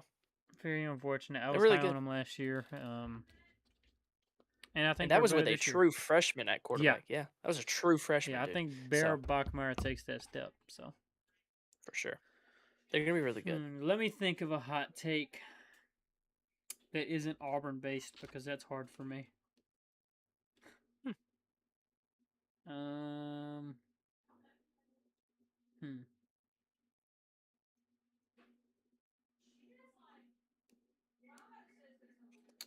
I think Missouri. I didn't put them in my top 25, but I think Missouri really falls off this year. Like I a think it's a 6-6 type year. look, it's a product of their schedule. They have a really tough Yeah. schedule. And also not to mention how effective will Ahmad Hardy be when he does come back. We still have no idea when he'll come back. So, and they lost a lot on defense, as they always do, because Eli Drinkwitz puts together like he develops players really well, and then other teams come and get those players, and he turns it over year after year. But I do think it is a step back, partially due to the schedule, but then also Ahmad Hardy to start the year. How soon can we get him back to 100%? And if he will be 100%, I really hope he is. He's too good of a player for such an unfortunate event to set him back. Yeah, I agree. We don't hate on Ahmad Hardy around here. And like I said, and like you said, when we were talking about our All Americans, is Ahmad Hardy was head and shoulders above the rest when it comes to being the best running back in college football last year. Um, I don't think anybody would even dare put him any lower than first team All American had what happened during the off Yeah, season. Happened, which is crazy, by the way. Why are we punishing that? Like, yeah, I don't, because the preseason All Americans have never been like a full on projection of what the season was, and more so kind of a review, and proven talent, maybe a mix of projection and talent. That's what I've always viewed it as. So I don't know. I just felt yeah. like it I was I wrong to agree. leave him off most No, lists. I couldn't. I definitely could not leave him off. Um, let's see. Nope, that's the only other. That's the only hot take I got right now. Is the fall off of Missouri. Oh, wait, let me look at one thing.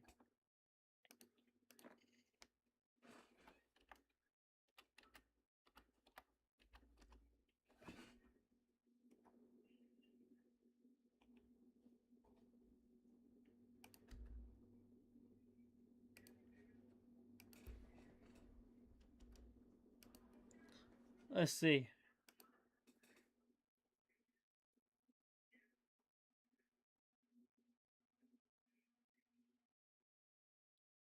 9-3 Clemson. There you go. There's my hot take. That's my hot take. I I I actually kind of agree with you. Their schedule is very. Go look at it. Go game by game, and you'll see what we're talking about. Yeah, It's not bad. it's a favorable schedule if I don't know how to say it, if Vizana, however you say his name, But yes, Vinzana, something like that. I'm not trying to be disrespectful. I just don't know how to say his name. But if he takes that step, hey, it's doable. And hey, look, very much so. Dabo went out and did something that he's been told to do countless times. He went and got out a few transfer portal players. So Yeah, fired the OC. No, he made moves. He made moves. but yeah. Auburnator, if you have any final questions, now would be the time. Because I have no more hot takes. I don't think Garrett has any more hot takes that he's ready to put out there. Not yet. They're No, coming. not Don't yet. worry. I have hot takes that are not going to come out. I'm just going to Yeah. say that I got my hot takes right in my own mind if they come true. Anderson has Byron Brown winning the Heisman. Oh, he thinks Auburn makes the SEC championship game. No, I'm kidding. Maybe not that far. SEC championship game is tough, but got Look, no more stuff for okay, fine. Pate. I'll give my hot take, but I'm going to tell you both sides of the story here. My Auburn hot take, since we're all asking for it. I know everybody's just begging for it. The floor, let me just get the floor out of the way. I think the floor is 5-7 or 6-6. I think that's a 4. I'd say. But I have an extremely high ceiling, believe it or not. If you say 10 wins, Anderson, I'm gonna. The absolute ceiling on this team is 10-2. Do I believe that will happen? No. But if everything clicks, if it looks like the Byron Brown of USF in the SEC, if these receivers can make plays, and if this defense is as good as the defense I think it's going to be, I think we could find a 10-win season. Extremely hard. They didn't even go. They didn't even win 10 games last year in the American. No. But you got to look at that defense. They had a top 5 offense all around. One of the best red zone offenses all around. But and then you add it with what I think is going to be one of the best defenses in the SEC. Like I said, I don't predict that happening. I have 8-4. I'm steady on 8-4. It'd be really hard for me to go out and say anything more. Hey, USF didn't have Xavier Atkins. Or Alex McPherson. Or Alex McPherson. I hope he's up to full health this year. I really hope. Not just for football, but for his health. And he's looked a lot better. Personal reasons. Yeah. He's looked a lot better. Health-wise. So, 100%. But I know he's happy to be back on that field. But look, that's the hot take. I've been keeping it up in my mind. If Auburn goes 10-2, Byron Brown will be the Heisman. I'm telling you that now. Oh, for sure. If Auburn goes 9-3 or 10-2, with a schedule of Florida going to Tennessee, going to Ole Miss, bringing in LSU, going to Georgia, going to Alabama, going to Mississippi State, bringing in Vandy with the number 1 quarterback in the country in this past cycle coming in, I give Golish the Coach of the Year, and I will come on this show and wearing an Auburn shirt because it's not happening. 10-2 is bananas. 9-3, bold. If you haven't seen when we went schedule by schedule in the SEC, I have Auburn going 6-6. Like I said, up and down year, probably beat some teams that they shouldn't beat. Probably loses to some teams they probably shouldn't lose to. Example of that is I have them losing to Mississippi State, but I have them beating LSU. That doesn't really make sense, but there you have it. I think the path to 10-2 is starting 5-0. You'd have to beat Tennessee on the road, and then you'd have to beat 2 of Georgia, LSU, Ole Miss. You'd have to win 2 of those games, which I think the most doable are Ole Miss and LSU, for the question reasons. And then you'd have to take care of business against Arkansas, Mississippi State, and Sanford. And then you'd have to go into a place in Bryant-Denny that you haven't won in, it's 2026, so 16 years? Yeah. But look, and here's what I'm saying. If you were to come out that 4-week stretch, or 5-week, 4 games, against Tennessee, Georgia, LSU, Ole Miss, if you come out 2-2, and Byron Brown looks like a Heisman winner, who was the last quarterback at Auburn to win in Tuscaloosa? I know. That's gonna be on for tonight. 6'5", that's gonna be on for tonight. 235-pound or 250-pound quarterback. That's all I'm saying. Byron Brown is not Cam Newton in any way, shape, or form. By the way, I just have to make sure that this is seen here. Got that legend on my back. You know, I would never disrespect Cam and saying Byron Brown is him. But look, I know that there's not many college football athletes out there that worked harder than Byron Brown this offseason. That's all I'm saying. Like I said, I don't predict this at all. I'm mainly bringing this up to get you riled up, to get you stirred up, to get Auburnator hyped up. Like I said, that's the hottest hot take I have in me. 10-2, and Byron Brown wins the Heisman. There you go. Like I said, that's absolute ceiling. We'll see. Yeah, he's gonna have to predict Auburn going 3-9 to balance out what I just said to him. I can't even be mad at him. Look, I will say, if Auburn somehow, some way lost to Baylor, that would be a scary start to the season. And then you're looking at 4 or 5 wins. In all Phew. seriousness, now once again, like I've said, I think they go 6-6. So take with that what you will. That's fair. Well, I don't think it's fair, but I understand your reasoning. I'll say that. Yeah. My prediction is 8-4. It's either 7-5 or 8-4 for me. Any world other than that is, I just don't think it is realistic. I don't think 6-6 is 6-6 is completely realistic, and I don't think 9-3 is completely realistic. I think they're both possible. I just wouldn't go and put money on it. If Auburn loses to Baylor, I won't be okay. I agree. If we find a way to lose to Baylor, I'll be extremely disappointed. And it really just depends on how it happens. But I'll be extremely disappointed nonetheless. But there's my hot take. I've riled up Garrett for the night. He's going to be riled up for the next week until we talk about Auburn and Alabama football again. So he'll probably be texting me tomorrow like, dude, what are you doing? So, but with that being said, it'll be clipped. That's okay. It'll be clipped. Like I said, I'm not predicting it. That's just my hot take. That's their ceiling. Technically, their ceiling and floor is 0-12 and 12-0. Yes, technically, that is true. But with that being said, Auburnator especially, we appreciate you guys listening and tuning in to this episode of the WarTidePodcast. This is episode number 31, I believe. Yes, sir. And there will be many, many more this season. We stream here on YouTube every Monday at 7:15. You can catch us on TikTok and Instagram at the WarTide Podcast. I'm working on getting that stuff approved so I can put it in the YouTube description. Did you know that I have to get approved by YouTube to put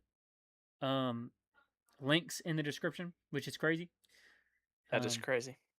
But yeah, those will be in the description soon. We appreciate Garrett around here. He does a lot of the work for the graphics and stuff. So anytime you see a graphic or anything that you really enjoy, really like, let him know. Give him that feedback. And we appreciate you guys for sticking around. The Auburnator War Eagle, WDE. I won't say it, but you know what I'm saying. But with that being said, we're going to get on out of here. Thank you guys for sticking around. And we will see you next week for week 1, talking about Auburn and Alabama officially. With that being said, guys, peace.